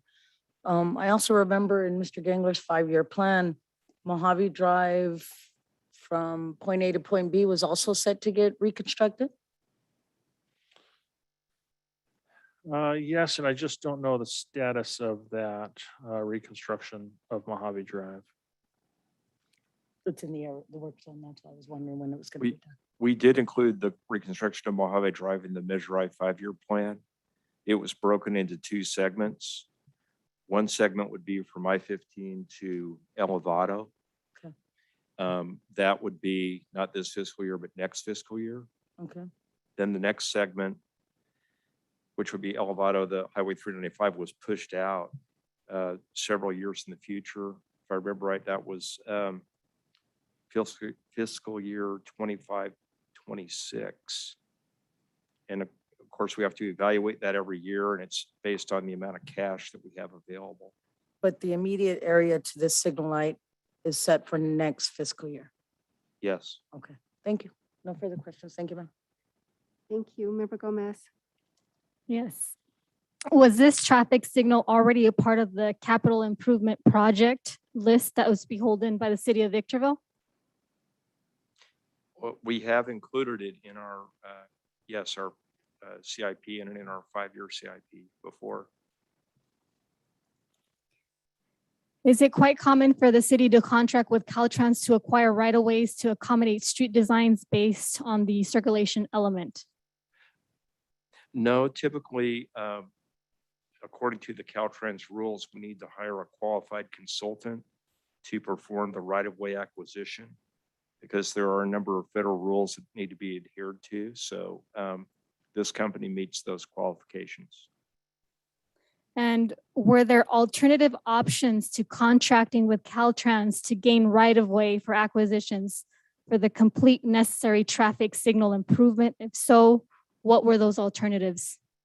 Well, actually, contracting with Caltrans for right-of-way acquisition is not an option. There are funds program for construction that are flowing from Caltrans, but Caltrans will not be performing the right-of-way acquisition. It would be a consultant. Thank you. No further questions. Thank you, Member Gomez. You're welcome. Chair has none and invites a motion. So moved for staff recommendation. Thank you. Is there a second? Second. Thank you. We have a first and a second. We're going to take discussion on the pending motion, beginning with Member Becerra. No discussion. Thank you, ma'am. Thank you. Mayor Pro Tem Irving. No discussion. Thank you. Thank you, Member Gomez. Yes, there's it's pretty murky and I want to just put it out there. It was my understanding that with a Caltrans contract is very typical. And I presume it to be typical because this is something that's shown up for the first time and I just might have missed it. But at the same time, I felt that it was an alternative to have the acquisition of property right through Caltrans to be able to mobilize and place a signal light. And you'll see further on that that option is not available. So if it's not an availability, it's just probably, I don't quite understand the Well- contract system on it.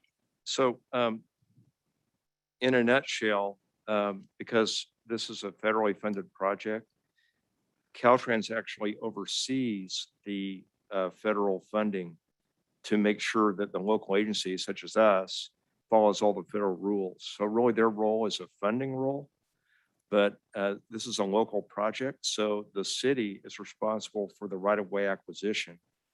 And we need to hire a qualified consultant to handle the right-of-way acquisition on our behalf. But Caltrans' only role is just the funding part of it. Thank you for the clarification. No further comments.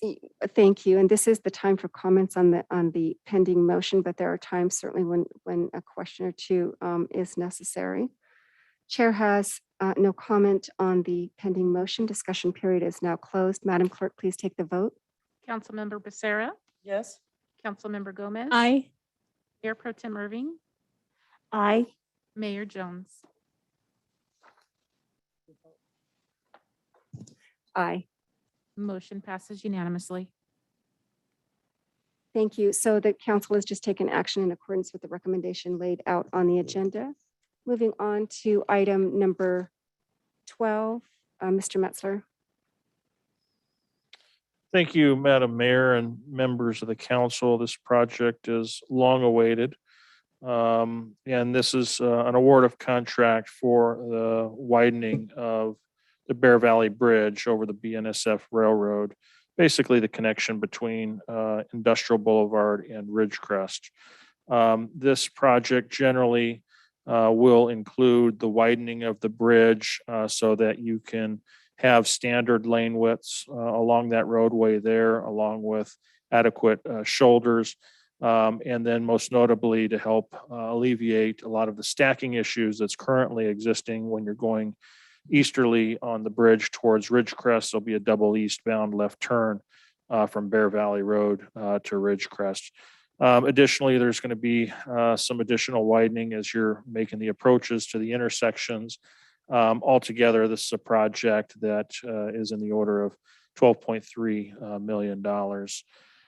This item has been authored by, I'm sorry, I should also identify specifically that this project has been publicly bid. We also did conduct a DBE workshop on June 10th, and noting in the staff report the DBE participation, it did appear that that workshop was successful in helping identify DBEs to be included as a part of the overall bid process. So with that, staff's recommendation is in front of you.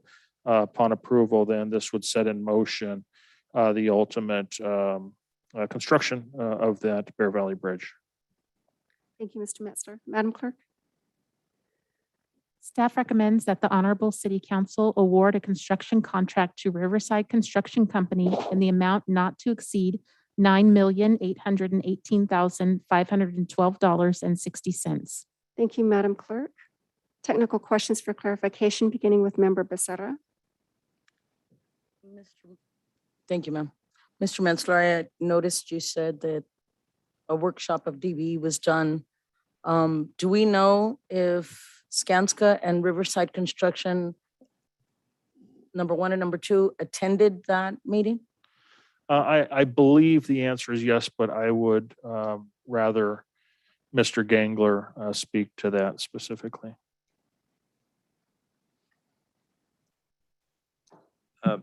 Yes, thank you. I don't know if Skanska attended the meeting. I do know that there were at least 5 prime contractors that attended, and Riverside Construction was one of them. And there were 43 attendants that were not either city staff or our consultant PD and associates. So it had a pretty good attendance. I don't know what to do. 167,000 separates first and second, but yet second, their DBE is almost double, 17% to 10%. Yes, that's true. So that's it. Thank you. All right, Member Gomez. Will the cost of the traffic, we're on 12, correct? Yes. Yes, we are. Will the cost of the traffic signal poles at the intersection be included in the $9 million cost of the contract award to the Bear Valley Road overhead over the BNSF Railroad? Yes. Yes, it will. Both at Industrial and at Ridgecrest, both of those intersections. And does the municipal code section 2.28.210 direct or hold language about the need to incorporate these DBE contractors, suppliers, and vendors for this and future projects? If not, what law or policy is being adhered to make this inclusion of disadvantaged business enterprises DBE? No, our municipal code dealing with purchasing does not require to have DBE participation. That requirement comes from a federally funded project. There are federal rules that say, as an example, a federal transportation project has to have a DBE goal and DBE participation. Thank you. And what extra efforts besides the one in the agenda were utilized to maximize DBE participation? How many points of contacts were there outside of what was delineated in the reporting of this item? You know, I don't don't have the data on all the outside points of contact. I was involved in the DBE outreach workshop along with some other city staff and our consultant Padilla and Associates. And there were also separate breakout meetings with the prime contractors and potential subcontractors. So as far as all the outside contacts, I don't know that the staff would know that, but they were certainly, there was pretty robust effort in the contacts that were made. And contractors for, no, that was the last question. Thank you. Thank you, Member Gomez. Mayor Pro Tem Irving. Yes, I'm not You're really welcome. sure if this is appropriate time, but would it be asking too much, or can I get consensus from my colleagues that we get a report from our consultant Padilla and Associates on the success of the outreach workshop? That I think that would be, I think that my colleagues would appreciate that. I definitely am very happy to hear about the success. So, but the details, the nitty gritty of it, maybe Padilla and Associates can provide more information. Is that Yes, okay? so it's a reasonable outflow from this item. So Okay, thank you. the chair doesn't oppose, and we'll assume there's consensus because I think it's beneficial to everyone unless I hear objection. Yes, ma'am. Hearing Thank no you. objection, we have consensus. Thank you, Mayor Pro Thank you, Tem. Madam Mayor. Yes. All right, and the chair has no questions on this item and requests a motion from the city council. Move to approve staff recommendations. Second. We have a first by Mayor Pro Tem Irving, a second by Member Gomez. Going to now take discussion on the pending motion, beginning with the maker, Mayor Pro Tem Irving. No discussion. I'm happy it's all working out. Thank you. Member Gomez. Not at the moment. Thank you. Thank you, Member Becerra. No. Thank you, Chair Hess. And no comments on the pending motion. Discussion period's closed. Madam Clerk, please take the vote. Councilmember Becerra, Aye. Councilmember Gomez. Yes. Mayor Pro Tem Irving, Aye. Mayor Jones. Aye. Motion passes unanimously. Thank you. So the council has adopted the recommendation by staff as laid out on the agenda. Moving on to item number 13. This is the wastewater excess capacity agreement with Victor Valley Wastewater Reclamation Authority. Mr. Metzler. Thank you, Madam Mayor and members of the council. Yes, this item basically formalizes our relationship out at the VVW facility, where we currently rely on one pond that we own, Perk Pond 14, for discharges from the SCLA Industrial Wastewater Treatment Facility. There are occasions where more than Perk Pond 14 is necessary, to where we've been operationally getting concurrence from VVW to use Perk Pond 13, but there's been a requirement that we actually formalize that relationship. That requirement has been influenced by a Lahontan Regional Water Quality Control Board. So with that, considering that effort, staff has memorialized this agreement with VVW.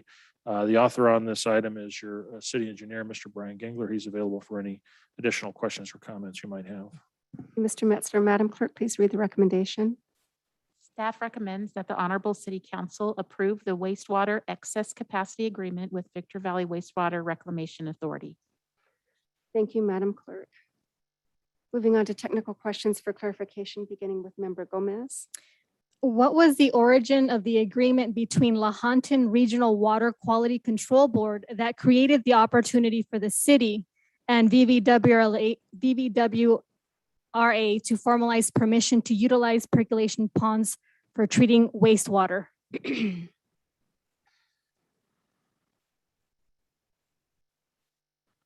I believe that's in the staff report on page 63. It was Lahontan's influence that required us to enter into this agreement. So I was looking for something more succinct. It's very generic and very vague. And if I can recall, a couple of years, we were in some sorts of violation, and I wanted to understand if the violations through what Lahontan pressured us to do was created, and we are now coming in fruition of what I see in this item. So that is my intent for this question today. Sure, and that, what you just described is unrelated to this particular item. It involved Lahontan, more so related to SSMPs, which is sewer system overflows, which is totally unrelated from this. So I think you're speaking to a different Okay, so subject. then, thank you for that clarification. So this has nothing to do with potentially we hearing that the homeless were putting tires on certain SCLA areas and then we were sanctioned or whatever. It has nothing to do with CCTVs that we spent over so many millions of dollars. That's the reason why I was asking. If it's not, thank you for that clarification. This item has nothing to do with that. Thank you. Thank you. No Member- further questions. Thank you, Member Gomez. Mayor Pro Tem Irving. No questions, thank you. Thank you, Member Becerra. Thank you. Mr. Metzler, this basically has to do that since people are moving up here to the desert and they're building more houses, our wastewater going to the treatment plant is now increasing, correct? I would say that's fairly accurate if you're talking about the housing development at the southwest part of the town. But this is, and I'll ask Brian to embellish, but I would say this is more so related to the byproduct from our wastewater treatment facility, which is reclaimed water. And to the extent our reclaimed water is not being consumed at a rate or at a volume great enough, then effectively we've relied on Perk Pond 14 as the emergency overflow location. We currently have storage capability and overhead storage of about 1 million gallons. Our biggest customer for basically all of the reclaimed water that we can treat is the High Desert Power Project. And so we may run into occasions when the power plant is not running and not creating a demand for reclaimed water. In cases like that, then if we don't have enough capacity in our overhead storage tank, we may then rely on Perk Pond 14 to send that surplus water for percolation. Okay, that's it. Perfect. Thank you. Thank No you. further questions, ma'am. Thank you, Member Becerra. And Mr. Metzler, on this, how many times in the past do you recall are having to access Perk Pond 14? Just in the past year? Yeah, you know what? Not enough to have gotten to my attention. Brian, can you recall the number of times that we've over the last year? It doesn't feel significant to me. I'm sorry, I didn't hear the first part of the question. How many times would we have likely had to use Perk Pond 13 over the course of the last year? I really don't know. I think recently we've been using it more because we're replacing some membranes and we're doing some maintenance on our plant. So I wish I could tell you, but I really don't know how many times we've used Thank you.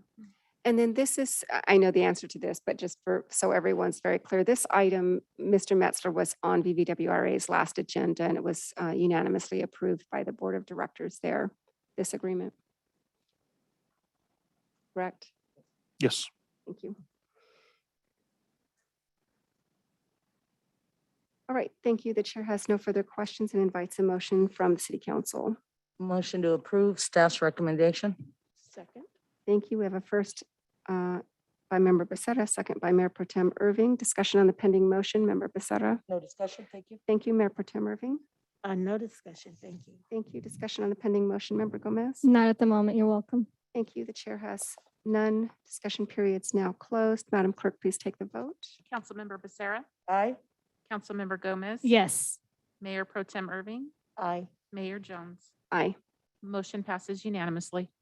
Thank you. So the council has taken action in accordance with the recommendation laid out on the agenda. Moving on to item number 14, approval of additional appropriation and consultant professional services provider agreement, local roadway safety plan. Mr. Metzler.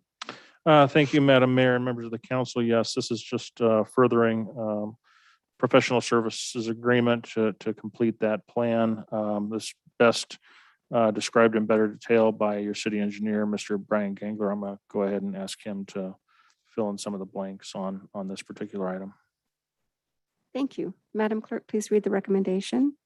That the Honorable City Council approve Resolution number 21-095 to amend the fiscal year 2021-2022 budget, including appropriating additional local roadway safety program funds in the amount of $121,000 and approve a consultant professional service provider agreement with KOA Corporation in an amount not to exceed $128,528.49 for the development and preparation of a local roadway safety plan. Thank you, Madam Clerk. All right, moving on to technical questions for clarification, beginning with Mayor Pro Tem Irving. I don't really have any questions. I think the backup material is pretty straightforward. Thank you. Thank you.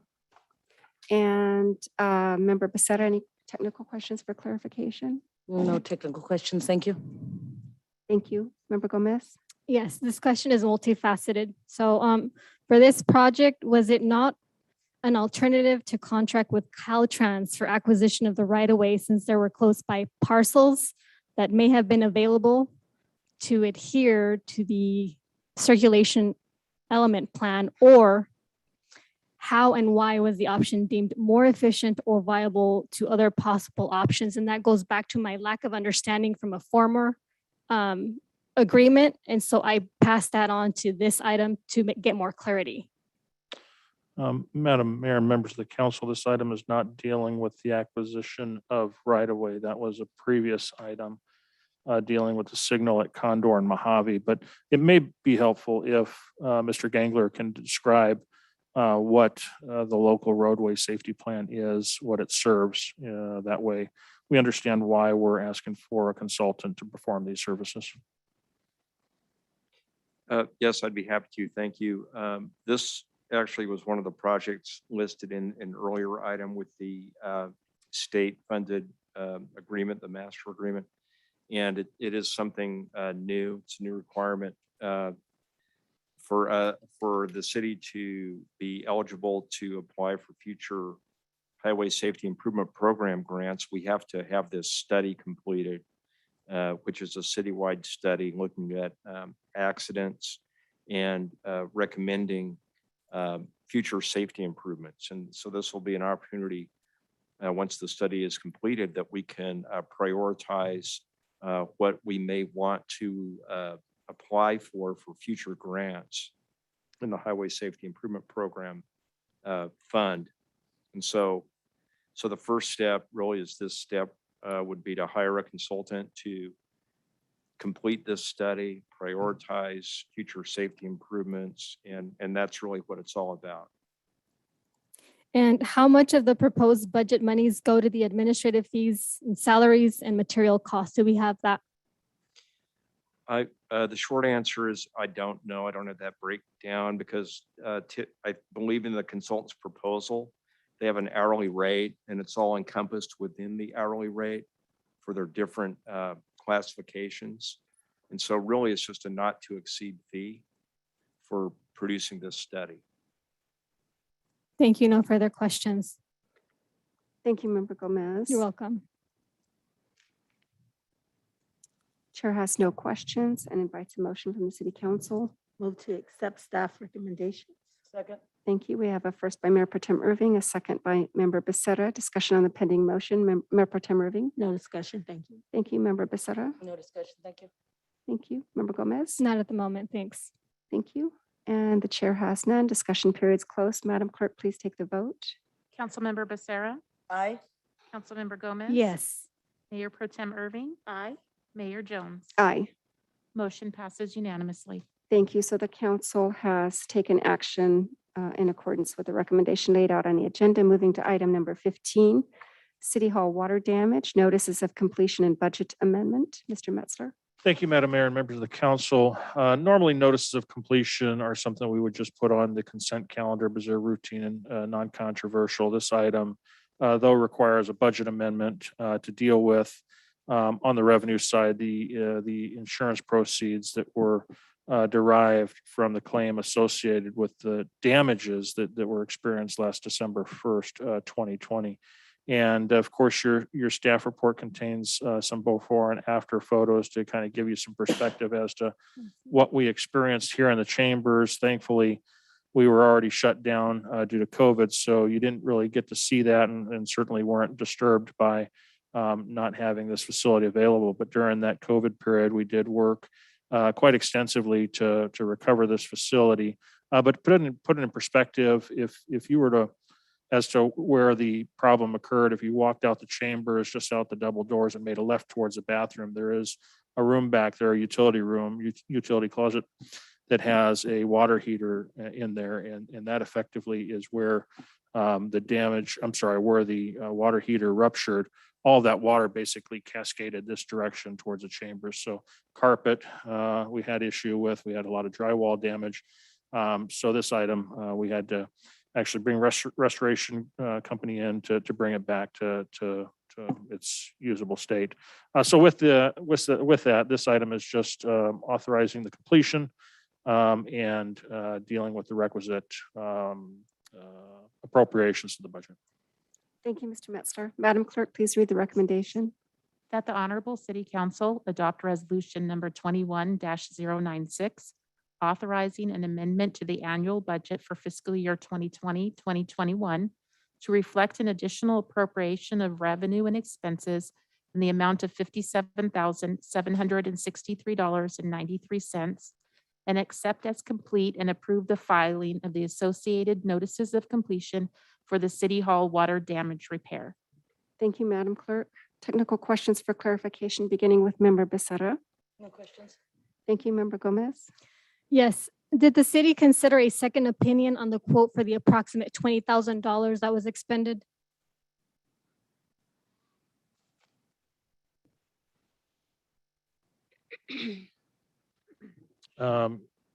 What $20,000 are you speaking to? Well, there's figures in the reporting that shows a figure of a cost of just above $20,000 for the carpet. For the carpet. For the carpet with, I think that was under your purview, Carpet Plus, I believe. Carpet Club. Carpets.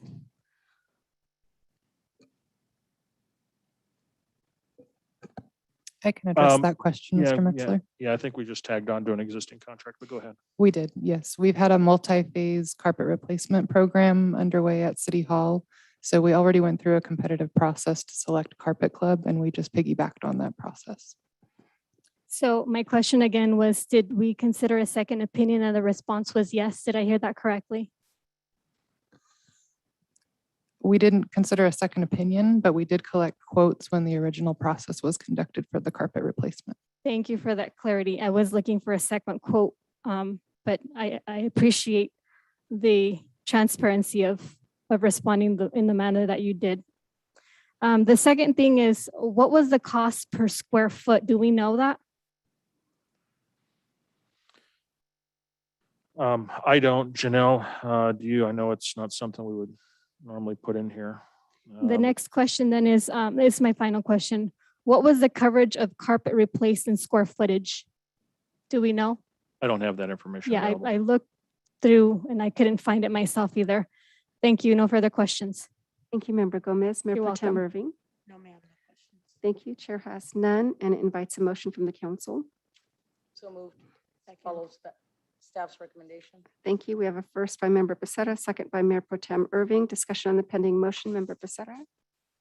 No discussion. Thank you. Thank you, Mayor Pro Tem Irving. No discussion. Thank you, Member Gomez. Yes, I would just like to put it out there. I thought about if I were the one that was a steward of putting a carpet, I was trying to analyze what the cost would be, what it would cost.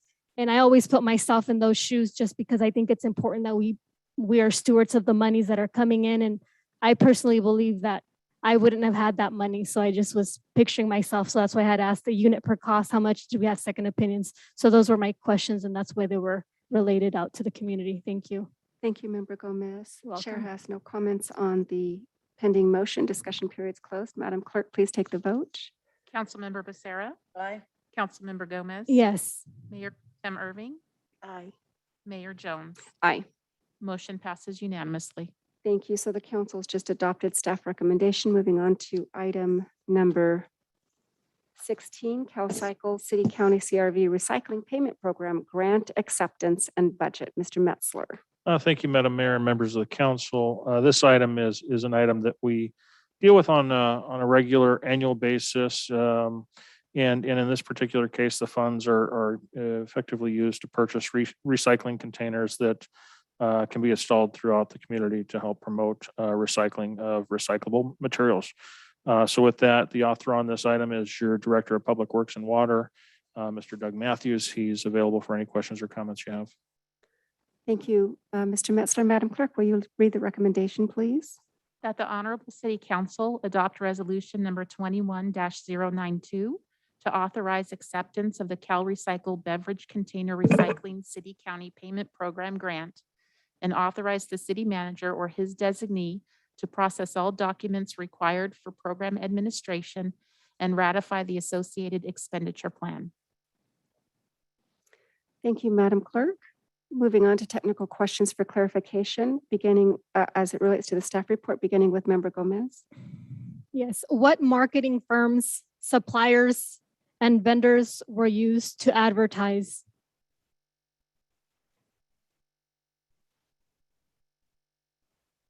Mr. Matthews, you want to give that a try? Yeah, we didn't use a marketing firm. So for advertising purposes, you had no firms, no suppliers, and no vendors? No, we do our own. The next question is, in what cities, counties were these organizations located? And the response would be in Victorville, because Victorville did its own, right? Marketing? Yeah, this is just for advertising purposes. Right. Promotional.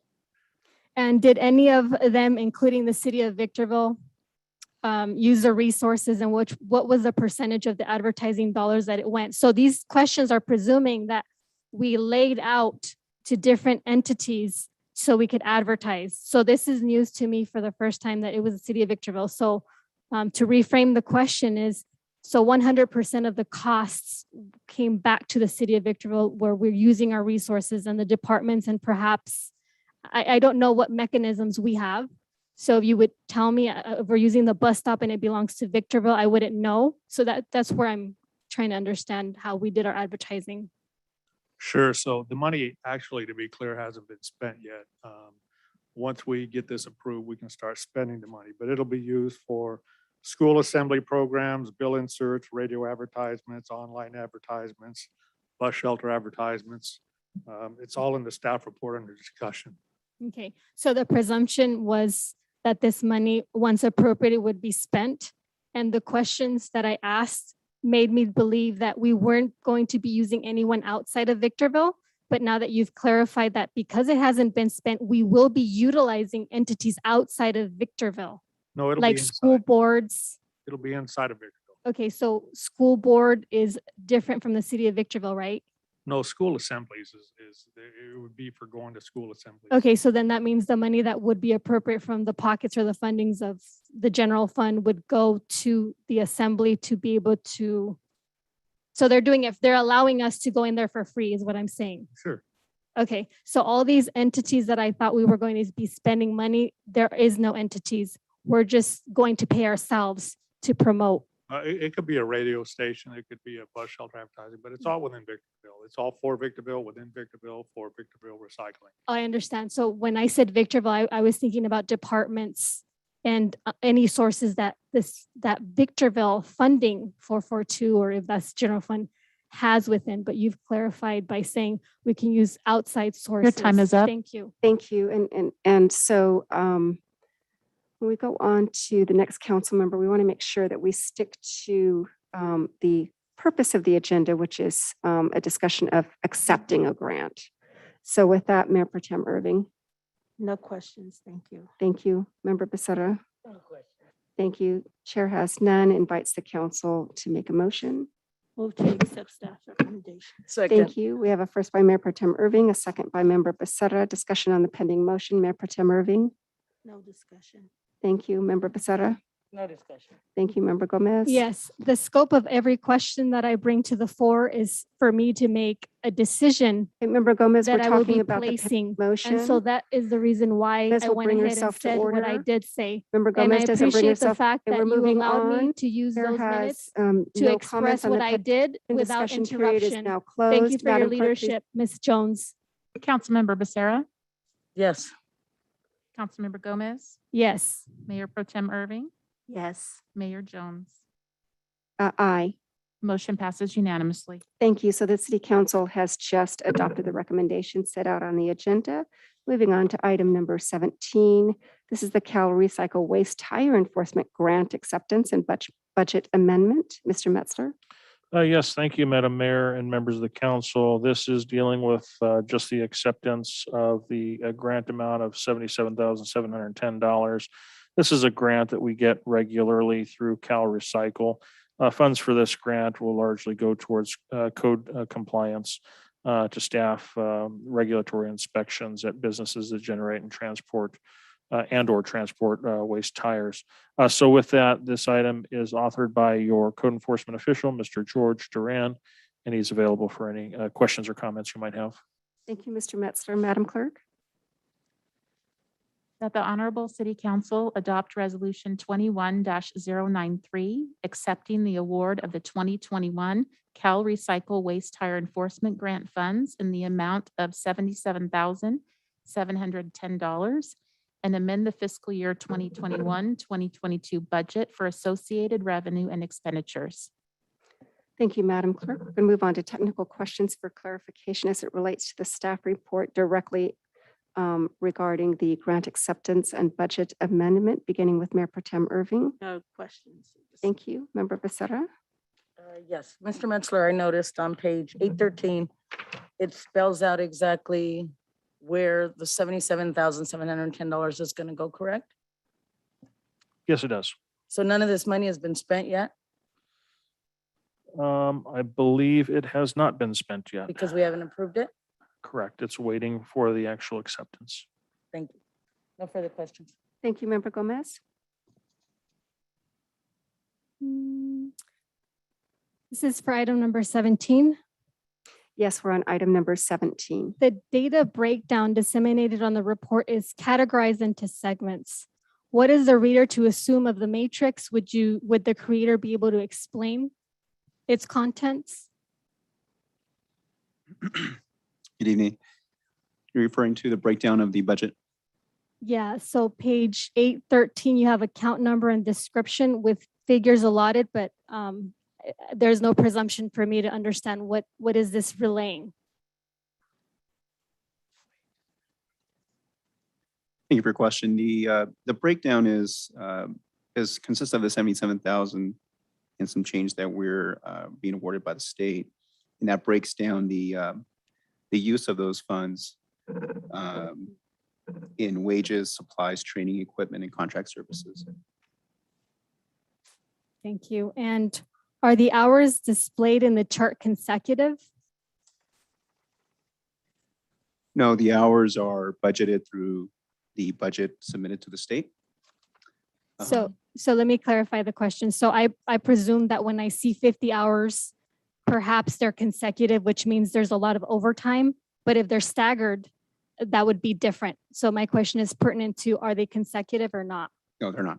They're 50 hours as an example for scheduled inspections, regulatory inspections. And in regards to the administrative costs, how much is it costing the city if there's any overtime allotment based on the 2020-2021 budget, looking at this matrix? This grant does not provide for overtime costs. I'm sorry, it's, The grant does not provide for overtime costs. thank you. No further questions. Thank you, Member Gomez. You're welcome. And the chair has no questions for clarification. Invites a motion from the city council. Motion to approve. Second. Member I was- Becerra, yeah. thank you. Will you please continue with your motion? Motion to approve staff's recommendation for acceptance of the grant.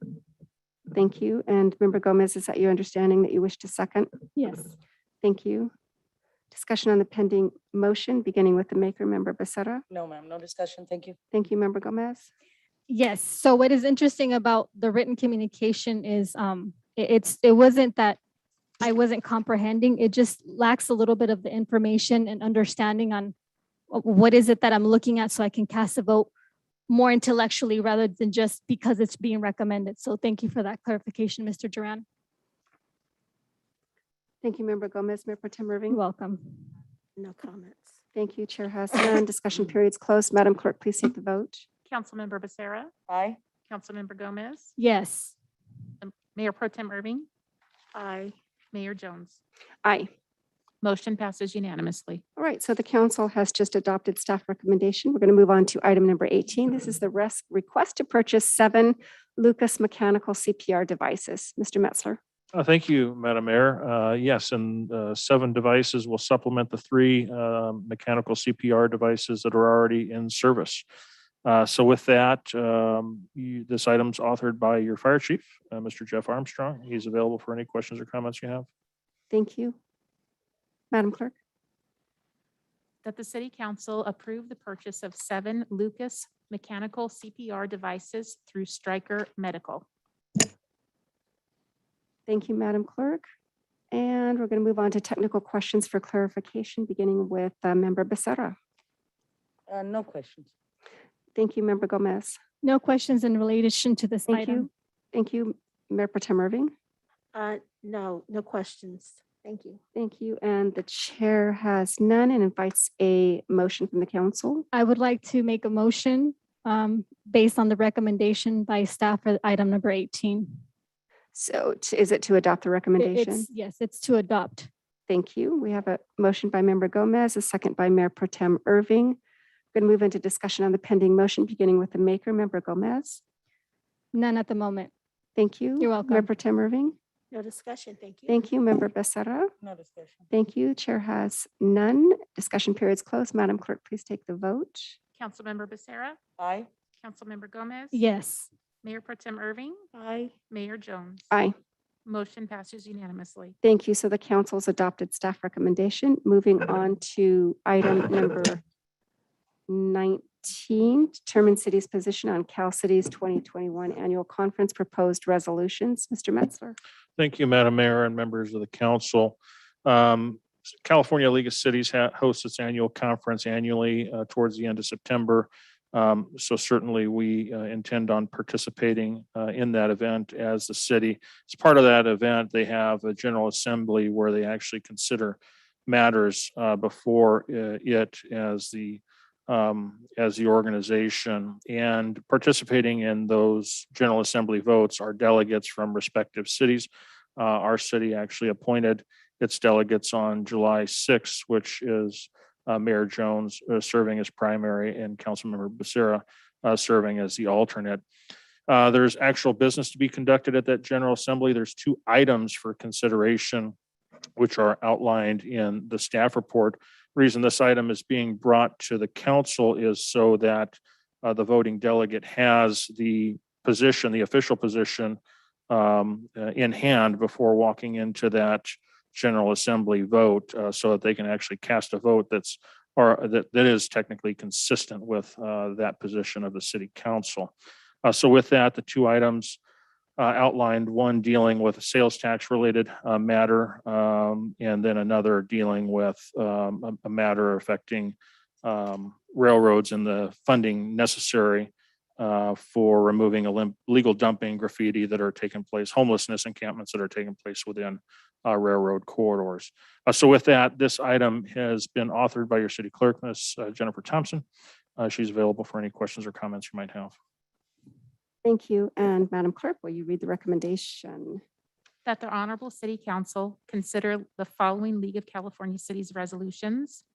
Resolution of the League of California Cities calling on the state legislature to pass legislation that provides for a fair and equitable distribution of the Bradley Burns 1% local sales tax from in-state online purchases based on data where products are shipped to, and that rightfully takes into consideration the impacts that fulfillment centers have on host cities, but also provides a fair share for California cities that do not and/or cannot have a fulfillment center within their jurisdiction. A resolution calling upon the governor and the legislature to provide necessary funding for CPUC to fulfill its obligation to inspect railroad lines to ensure that operations in removing illegal dumping, graffiti, and homeless encampments that degrade the quality of life and results in increased public safety concerns for communities and neighborhoods that abut the railroad right-of-way. Direct the appropriate voting delegate to support the above resolutions at the General Assembly meeting. Thank you, Madam Clerk. And before we move on to technical questions of clarification, I just want to make sure that the council is clear on this. So there are actually two resolutions that we're going to consider before us in terms of how the delegate would vote on this. So the first one is regarding the fair and equitable distribution of the Bradley Burns 1% local sales tax. And the second one, if you go down a few more lines, at the end of the sentence, it starts with the letter A, and then it says a resolution calling upon the governor and legislature to provide necessary funding for CPUC to fulfill its obligation. So that would be the second resolution. So just so that we're clear. And then we're going to go open this up to technical questions for clarification, beginning with Member Gomez.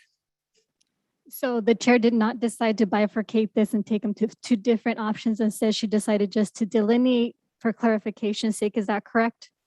There's no need to bifurcate unless someone wishes to make that Okay, motion. you've done that in the past, so I was just making sure the It- pattern it- have the- changed. The chair hasn't decided Thank that you it's for the necessary. clarification. I Fine. appreciate it. My Certainly, first Member question Gomez.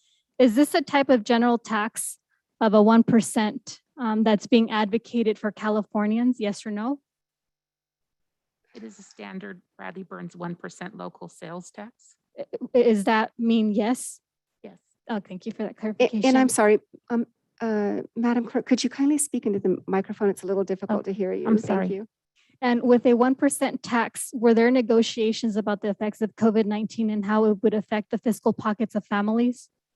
Do we know? There is discussion within the attached documents from the League of California Cities that talks a little bit about the COVID-19 and the impacts associated with those online sales. Thank you. I have no further questions. Thank you. Madam Mayor and Yes, members of the Mr. Metzler. If I might, just because the questions almost sounded as if they were suggesting that this was something new. I think it's important to identify that this is not a new sales tax. This is speaking to the existing sales tax, that portion that is the 1% that gets distributed to local jurisdictions based upon the point of sale that occurs. And it's important to note that this is not Measure P. This is the same 1% sales tax that we received before we had received the voter approval of the Measure P sales tax. This item has more to do with how online sales are treated and where those 1% sales tax are going. I think a good way to describe is if before online sales existed, you as a Victorville resident went to the local mall and bought a taxable good at the Victorville Mall, that product would have been charged a sales tax rate of 7.75%. Of that 7.75%, the 1% comes back to the city of Victorville, goes into the general fund, which largely is used for your discretionary spending purposes. Now with online sales, and it's generally the same for online sales. However, for example, if you instead are that Victorville resident making the purchase from your living room, that money, that same 1% is going to go into a larger countywide pool, and the amount is distributed based upon the proportionate sales that's occurring in the county for the jurisdiction. What this item is dealing with is there's been a difference in how sales tax are generated and distributed where product are going through Amazon facilities particularly, and this is largely an Amazon related issue, to where there's a number of cities that have Amazon warehouses. And if, for example, you make that same purchase out of your living room in Victorville and have it delivered to your house in Victorville, if it is actually being delivered from one of those fulfillment centers saying in another jurisdiction, there is becoming an issue where that sales tax is bypassing the pools and going directly to that other jurisdiction as its generated point of sale. And so this particular item is dealing much more with the fairness as in trying to address the issue. Is that in fact fair that sales tax from our jurisdiction that are actually going to another jurisdiction? it's an issue that likely requires constitutional approval at the state level, and this would kind of be a precursor effort to move towards that. But there, generally speaking, there has been an identified inequity in the distribution of those 1% sales tax with the advent of large Amazon warehouses, fulfillment centers, I'm sorry. Thank you. All right, Mayor Pro Tem Irving. Just so that I'm clear, so these are two distinct resolutions. The first one has to do with equity or distribution of sales tax equitably. Yes. Amongst jurisdictions. And the second one has to do with removing dumping and homeless encampments along the railroad right away. Is that correct? That is correct. Right, got it. Thanks. Thank you. Member Becerra. Like you said, Keith, this isn't, I'm sorry, Mr. Metzler, on A, it's stuff that I order online through Amazon that if COVID hit me, I chose still to order and spend money. This is already in effect, or no, we're trying to get it into effect? What I just described is already in effect, Okay. and there is an outcry from cities throughout the state of California that the way it's being distributed is not fair. And I think the simplest way to say it is that for sales that for items that you purchase, say from your living room, for example, there's a good chance that if that is through Amazon and it's through an Amazon facility not located in your community, those sales tax revenues are going to go to somebody else's community as opposed to coming back here. Okay, so if my stuff comes out of Ontario, it stays in Ontario. It's very possible that it stays in Ontario. Okay, thank you, ma'am. No further questions. Thank you. So, Mr. Metzler, first and foremost, as I have already done, I'm going to thank you again for putting this item on the agenda. I've served twice as a delegate in the past, and I remember the first year I didn't get the information until the night before, and thankfully it wasn't a weighty issue, and so it was. That's not within the scope of that. Member Gomez, just so you know. if you would like to make a point of order, you're free to. Well, you're not going to recognize me just so you know, you're not within the scope of what we're talking about. Member Gomez. You do it to me all the time. You don't like it, do you? Member Gomez refuses. You to don't make a like point to. of I order. know. Moving Now on. you know So, how it feels. Mr. Metzler, so it's very important, when a delegate votes to be able to have the, an understanding as to what the council's wishes are. So having this item on the agenda is very helpful so that the council can weigh in on this. And so that the delegate can have confidence in the direction to give to the League of California Cities. So that said, so this is a very weighty issue, and again, the staff report is very comprehensive. And so is the resolutions that are put before us and the packet that was given to us as attached on the agenda, are you comfortable that that's an accurate picture of the issue with the sales tax and the CPUC? Yes, I do believe that is an accurate picture. We've studied those items. We actually agree with these positions. Thank you. All right, the chair has no further questions and invites a motion from the council. I do it if I'm a voting delegate? Yeah. Yes, we're the Okay. council. Madam Mayor, I move that we vote yes on resolution 1 and resolution 2. Or does it have to be a separate vote? Well, it's to approve the resolutions here so that it can be voiced thus and such at the actual conference. Thank you. Is there a second? Okay, I'm sorry. Forgive me. Let me clarify. okay. It's to vote in support of these resolutions and direct our delegate to vote. Yes. Clear. Okay, I'm clear. Second. Thank you. First by Member Becerra, second by Mayor Pro Tem Irving. Discussion on the pending motion. Member Becerra. No discussion, thank you. Thank you. Mayor Pro Tem Irving. No discussion. You're the delegate, right? Yes. Make sure you vote yes. I will honor my council's wishes. Member Gomez. Yes. We're on the comment perspective. On the right? pending motion, yes. Yes. So the city just raised with Measure P some taxes, and another percentage for sales tax seems unfair and untimely due to the historic closure of businesses and loss of jobs. In regards to the second resolution, There is a commoditization of the homeless population that I disagree vehemently. Thank you. Thank you. So for purposes to make sure that the record's clear, and Mr. Metzler, you've already addressed this, but this is simply to approve a resolution to bring before the League of California Cities. This is no addition of a tax. Can That's you make- correct. Okay, That's thank you very much. So we want to make sure that the information to the public is accurate. All right, and the chair has no discussion on the pending motion. Madam Clerk, will you please take the vote? Councilmember Becerra, Aye. Councilmember Gomez, Nay. Mayor Pro Tem Irving, Aye. Mayor Jones. Aye. Motion passes with Councilmember Gomez voting no. So the council has just taken action to adopt the recommendation laid out on the agenda that is on both resolutions, to approve the resolutions and to vote favorably on those at the conference. Moving on to item number 20, amendment number 2 to the disposition, exchange, and development agreement number 2, and amended and restated option and development agreement. Mr. Metzler. Thank you, Madam Mayor and members of the council.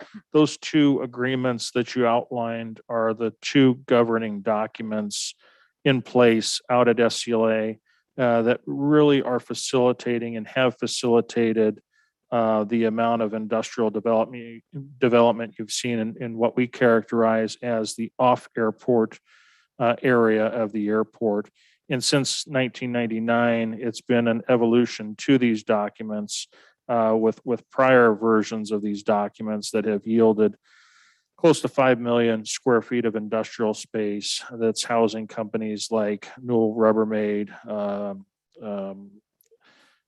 Dr. Pepper, M&M Mars, quite a variety of industrial companies out there that have been helpful in generating a number of jobs out there, jobs much needed for this city and for this region. It's also those same agreements that have facilitated the 820,000 square foot facility that's under construction currently at Lot 19.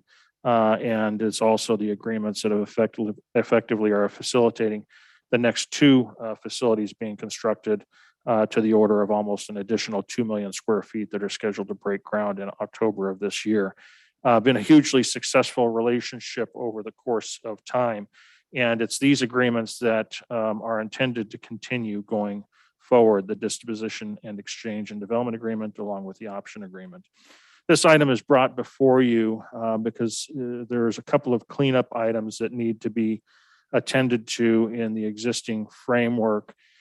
Particularly, there is an identified need to clean up the references in the DED with respect to the ownership. And over the course of time, we have had an evolution in the ownership, first starting with Sterling Airports International, eventually becoming Sterling Capital, then partnering with DCT. And as the documents currently exist, DCT, which was an acronym for Dividend Capital Trust, was a party to this agreement in the form that they were a participant to the Sterling Capital Investments parent organization. DCT was succeeded by Prologis, but we did not carry through or carry forward that reference in this document. So this document, among the amendments in the document, makes that reference to Prologis. It also cleans up some boundary related items that have been identified as they relate to some of the option property in proximity to Parcel J, which is the old golf course. And it certainly clarifies the properties that remain available under the option agreement, considering some issues we've had in being able to act upon properties that have been held up due to FAA related issues affecting the transfer of title. So with that, staff has worked closely with Sterling to draft these agreements for you.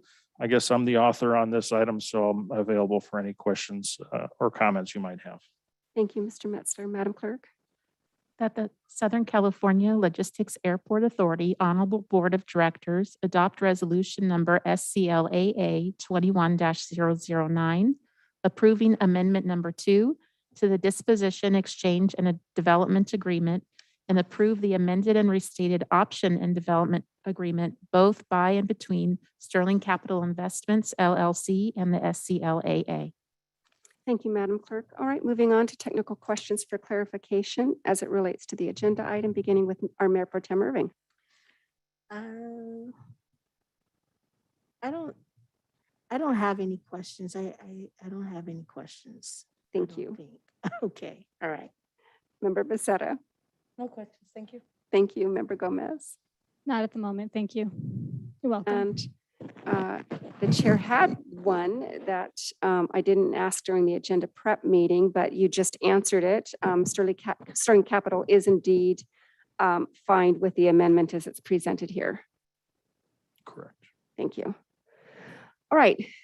With that said, the chair invites a motion from the SCLA Board of Directors. I'd like to make a motion to adopt 1 and 2 as recommended by staff in this item. Second. 1 and 2. Recommend your resolution. I'm not clear as to your. Well, it's very clear to me. There's 2 enumerations. I grabbed 1 and 2. I said adoption, I motioned, and I made it a recommendation. Would you like me to say it otherwise, or do you need clarification? Well, I'm just looking at the recommendations. So you to adopt both. Okay. Yes. Staff recommendation. Is that what you're saying? Yes. All right. Gotcha. All right. And is there a second? I second it. Thank you. We have a second by Mayor Pro Tem Irving. Discussion on the pending motion. Member Gomez. Not at the moment. Thank you. Mayor Pro Tem. No, ma'am. Thank you. Member Becerra. None. Thank you. And the chair has none. Discussion period is closed. Madam Clerk, please take the vote. Councilmember Becerra, Yes. Councilmember Gomez. Aye. Mayor Pro Tem Irving, Mayor Jones. Aye. Motion passes unanimously. Thank you. So the SCLAA Board of Directors has adopted staff recommendation. Moving on to item number 21, redemption of interests letter from Sterling Capital Investments LLC. Mr. Metzler. Thank you, Madam Mayor and members of the council. Sterling Capital Investments is the entity that we just discussed that's party to the disposition and exchange and development agreement along with the option agreement. Those are the surviving documents that will continue to facilitate development out at SCLA. Sterling Capital Investments comprises 2 entities as its member entities, which is also the same as having multiple entities, or in this case, 2 entities that are in the ownership of Sterling Capital Investments. Their ownership makeup is 50% for each party.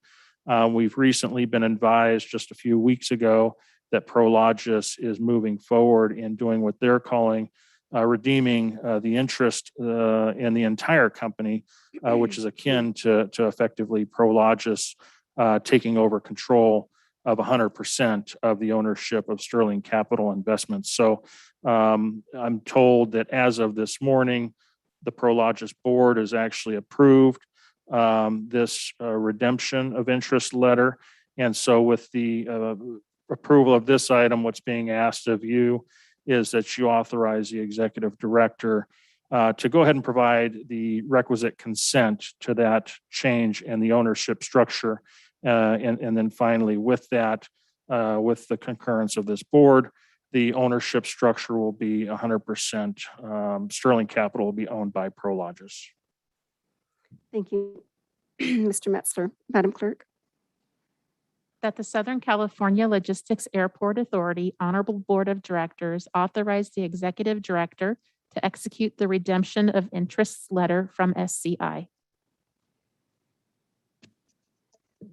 Thank you, Madam Clerk. All right, so we're going to move into technical questions for clarification, beginning with Member Becerra. No questions. Thank you. Thank you, Member Gomez. Yes. What is the crux of the redemption of interest letter?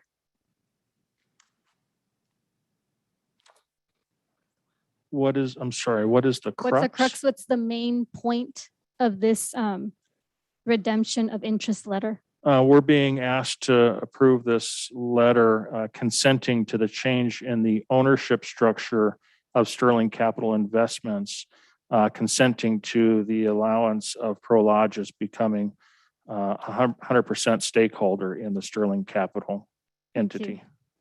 And what are the ramifications of having a new member with limited liability or the lack of representation from an involvement? I don't exactly see it that way. I see it slightly different. Certainly the partnership that we've had with Sterling over the years has been hugely valued, and I don't think we would be able to actually speak to the successes that I previously outlined for you without their involvement. I think this project's grown to a point where Sterling Capital had eventually needed to bring on some help to construct a number of those vertical facilities. And with that, this effectively is a natural progression to a much larger entity in Prologis. Prologis is one of the largest real estate investment companies, development companies in the world. So I think this is more so viewed upon as an evolutionary effort to where Sterling and the principals have been hugely successful, but just as a part of being successful, they had to give up interest in some of their company to the point where this company that they've helped form has gotten so big that to actually take the airport development to the next level, if you will, it's going to require somebody as substantial as Prologis to do that. Thank you. And how should the city council react with the termination of rights? I mean, if you can say, if it's the same essence of what you just stated, I understand, but if it was different, you can clarify for me. But I presume it's the same thing that you've said, this is evolutionary and there's a need for growth. Yeah, and I certainly wouldn't characterize as termination of rights. This is more so a redemption of the interest to take over Prologis, and staff is recommending that the executive director be authorized to approve the consent letter. Thank you. No further questions. Thank you, Mayor Pro Tem Irving. Yes, I just want to make sure I understand. So the agreements that we just approved in item 20 at this point, and now moving forward, and Prologis is going to take the reins. Got it. All right. That's correct. Thanks. Thank you, Mayor Pro Tem. And Mr. Metzler, with Prologis taking the reins, as Mayor Pro Tem Irving put it, we certainly, I would expect, have every expectation that we're going to have a productive and rewarding relationship with them going forward. I Right. agree. And then I'm going to ask a silly question because this largely looks somewhat ministerial to me, but I mean, what would happen if the council were to say, no, we're not going to approve this letter? You know, I think that becomes a debatable point between us and the succeeding company. A little facetious, my question was, for sure. All right. Thank you, Mr. Metzler. And the chair has no additional questions and invites a motion from the SCLAA Board of Directors. I'd like to move the motion that the Southern California Logistics Airport Authority, SCLA, Honorable Board of Directors authorize the executive director to execute the redemption of interest letter from SCI. Thank you. So Member Gomez has moved staff recommendation. Is there a second? Second. Thank you. We have a first and a second discussion on pending motion. Member Gomez? Not at the moment. Thank you. Mayor You're Pro Tem welcome. Irving? I do have a follow-up question. Yes. What's going to happen to Sterling? Are they going to remain partners in development? Or are they just, are they out? Well, as it relates to our project, they will no longer be involved, but this was not the only project that they were involved in. They were heavily involved in a project down in Oceanside, and I do believe that they have other development interests in other development locations. But So as it relates to us, we'll stay close as friends. be friends. Okay, got it. All right, got it. Thank you. Thank you. Thank you. And Member Becerra? No question. Thanks. All right, so just a brief comment. So, you know, Sterling has been wonderful to work with, and want to make sure that we send them off, so to speak, with many thanks on behalf of the city of Victorville for their great work for us and putting together very good projects that we benefit from today. All right, with that said, discussion period's now closed. Madam Clerk, please take the vote. Councilmember Becerra, Aye. Councilmember Gomez. Yes. Mayor Pro Tem Irving, Aye. Mayor Jones. Aye. Motion passes unanimously. Thank you. So the SCLAA Board of Directors has adopted staff recommendation. We're now going to move on to the city manager's reports. That's item number 22. Thank you, Madam Mayor and members of the council. Just a few items, but the obvious is one that we enjoyed so much this last Friday, which was the kickoff of our concert in the park series and the Victorville Sings contest. So we actually had our first kickoff event this last Friday. They will continue for the remaining Fridays of the month, September 10th, 17th, and 24th. We're starting those events at 6 p.m. and it ended right at 8:30. Actually, it was maybe 8:35. The band, the entertainment that we had went a little bit. They had a long ending, let's say, but it was amazing fun, opportunity to see some amazing talent from our local youth here, just in terms of singing capabilities. But with that, we also have the live entertainment, and we're mixing that up, bringing on Neon Nation this Friday. We're bringing in a classic rock band called Retro Blast on September 17th. And then we have a a Beatles tribute, a band recognized as Hard Day's Night on September 24th. So that's our lineup for the month. Those events are free. So we're inviting all residents to come out and enjoy us in those festivities. There's also food vendors and some inflatables for the kids to go out and enjoy. So that's the big one for this month, but we also have a story time, which is Wednesday, September 15th at the Victorville City Library, starting at 10 a.m. It's inviting all ages, and they're about 15 to 20-minute sessions. Then we also have a kinder prep class starting on Thursday, September 16th, 10 a.m., also at the Victorville City Library. Additional information can be found on our website. That's all I have at this time, Madam Mayor. Sir. All right, we're going to move on to item number 23, discussion and possible action regarding upcoming agenda items. We'll begin with Member Gomez. Yes, I make a motion to add an informational workshop and survey to determine how the community feels about participating in map integration for electing their government officials based on district versus at large, no later than 30 days from to date to take place in a general city council meeting for more inclusive participation. Thank you. Is there a second? Hearing no second, the motion dies. That was all. Thank you. You're Member welcome. Becerra. Yes, ma'am. Madam Mayor, I make a motion that if we could direct staff to look at our stipend pay to see if it's up with the other cities that are surrounding us in the sense of size and population. Maybe not come back next council meeting, but the following council meeting to see if the stipend that we're given is in line with the other cities around us. That's my motion. Okay. Is there a second? I want to second that, but isn't that governed by the state? Yes, ma'am. But for anything to happen, we need to review it, that's what I'm trying to do. And if Let's it, talk about it. yeah, that's why. That's what I want to talk about. Second. So I direct staff or we direct Andre? You can direct either one of us, and either one of us will follow your direction. Direct staff, how's that? That is my motion. And for clarification, so not the next regular meeting, but the one after that? It could be. that. Either way, Yeah, either whichever way. is convenient for staff. All right. To bring it to agenda for discussion Yes. and Okay. possible action. Okay, so we have a first and a second. Madam Clerk, please take the vote. Councilmember Becerra, Aye. Councilmember Gomez. Nay. Mayor Pro Tem Irving, Aye. Mayor Jones. For discussion, yes. Motion passes with Councilmember Gomez voting no.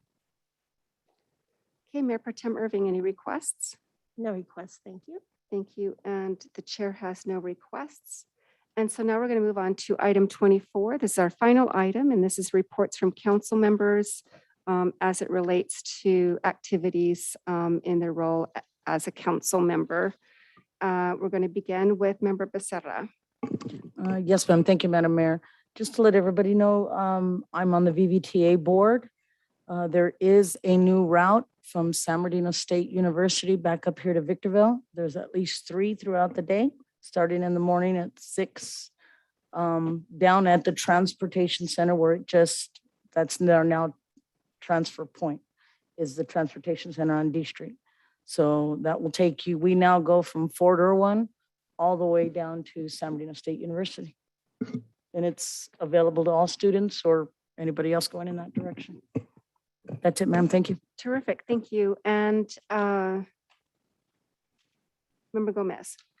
Yes, in my capacity as a council member, every day I knock on people's doors and I find a solution to their problems with code enforcement, animal control, if they want to run for office. But I also attend a lot of the VVTA meetings and I sit as an outsider because I've been not allowed to sit as a council member. But despite the fact I'm able to bring all the information from MDAQMD, which is the air quality, and other meetings where I can finagle to sit in a position of authority and still be your voice, despite the fact that I may not be there legitimately as the person who sits, like I'm sitting here today.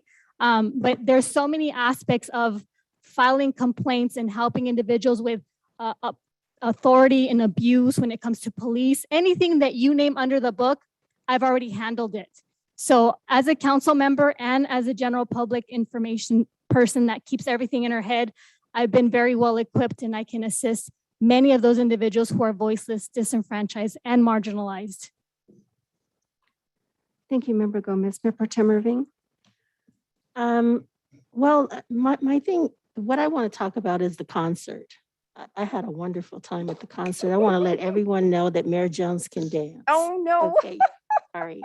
I was very impressed. That was a wonderful opportunity to see citizens out having a good time, children playing. It was really a wonderful family event. And I'll be honest, even though I have this cam boot on, I got out there and tried to dance too. Yes, she So- did. So anyway, that was a really lovely event. I also had the opportunity to attend the BBC President's Circle. Yes. And some really wonderful things going on in our community in the area of workforce development, wonderful educational opportunities. And that was really, as an educator, that was a lovely event and it just warmed my heart because I really do believe that if we're going to improve and better our community, education is the way. I mean, that's just what I believe. I'm dedicated to that. But other than that, no, I'm just trying to heal and get better. And hopefully, I can't really run, but I'm not really in shape. But when we have our, 5K, I plan to get in there and put forth my best effort. So with that, I say goodnight. Huh? Gonna make us look bad. No, I'm not. That's it. Thank you. Thank you, Mayor Pro Tem. All right, so since the first topic of the day, of course, seems to be our concert in the Ceres Park. So Stone Soul played and they knocked it out of the park, so to speak. And it was a great time. We had 5 of our semifinalists, I guess, or finalists, our youth singing. And let me just tell you, we ought to be very, very proud of the talent that we have in Victorville. And so for the next 2 consecutive Fridays, we're going to have 5 each on each of those days, singing their little hearts out, hoping to make it to the top 3. And the winner from the top 3 will be announced on the 24th. So this coming Friday, I won't be able to dance my little feet off at the concert. I have a family emergency and I'm leaving the state tomorrow. But Mayor Pro Tem Irving has graciously accepted to take on the role of welcoming everyone to that event, and she's going to do a terrific job. Also want to thank Mayor Pro Tem for sitting in on that President's Circle meeting. I couldn't attend, and she was just the right fit, certainly for that that meeting, as her heart is for education, as is, I think, this whole council. And this Saturday is 9/11. It's the 25th anniversary, and we have it's a sobering day. It's a day to really reflect on what our country has gone through in the last 25 years, the pain and the suffering, and yet that commitment also to come together when times are really, really tough in our countries. I just remember that the hours and the days after 9/11 hit, and it was amazing to me how much we were able to come together as citizens of our country and residents in our great nation to think about what's important. And that's really love for one another and how we treat one another and how beautiful our country is and to be prized. So I was slated to attend VVC's 9/11 event, and because I'm going to be out of the state, Mr. Metzler, maybe someone can look into, I've already contacted them, but maybe we could send someone off in my stead to Mayor Pro Tem Irving, certainly if she's available to that, to go to that.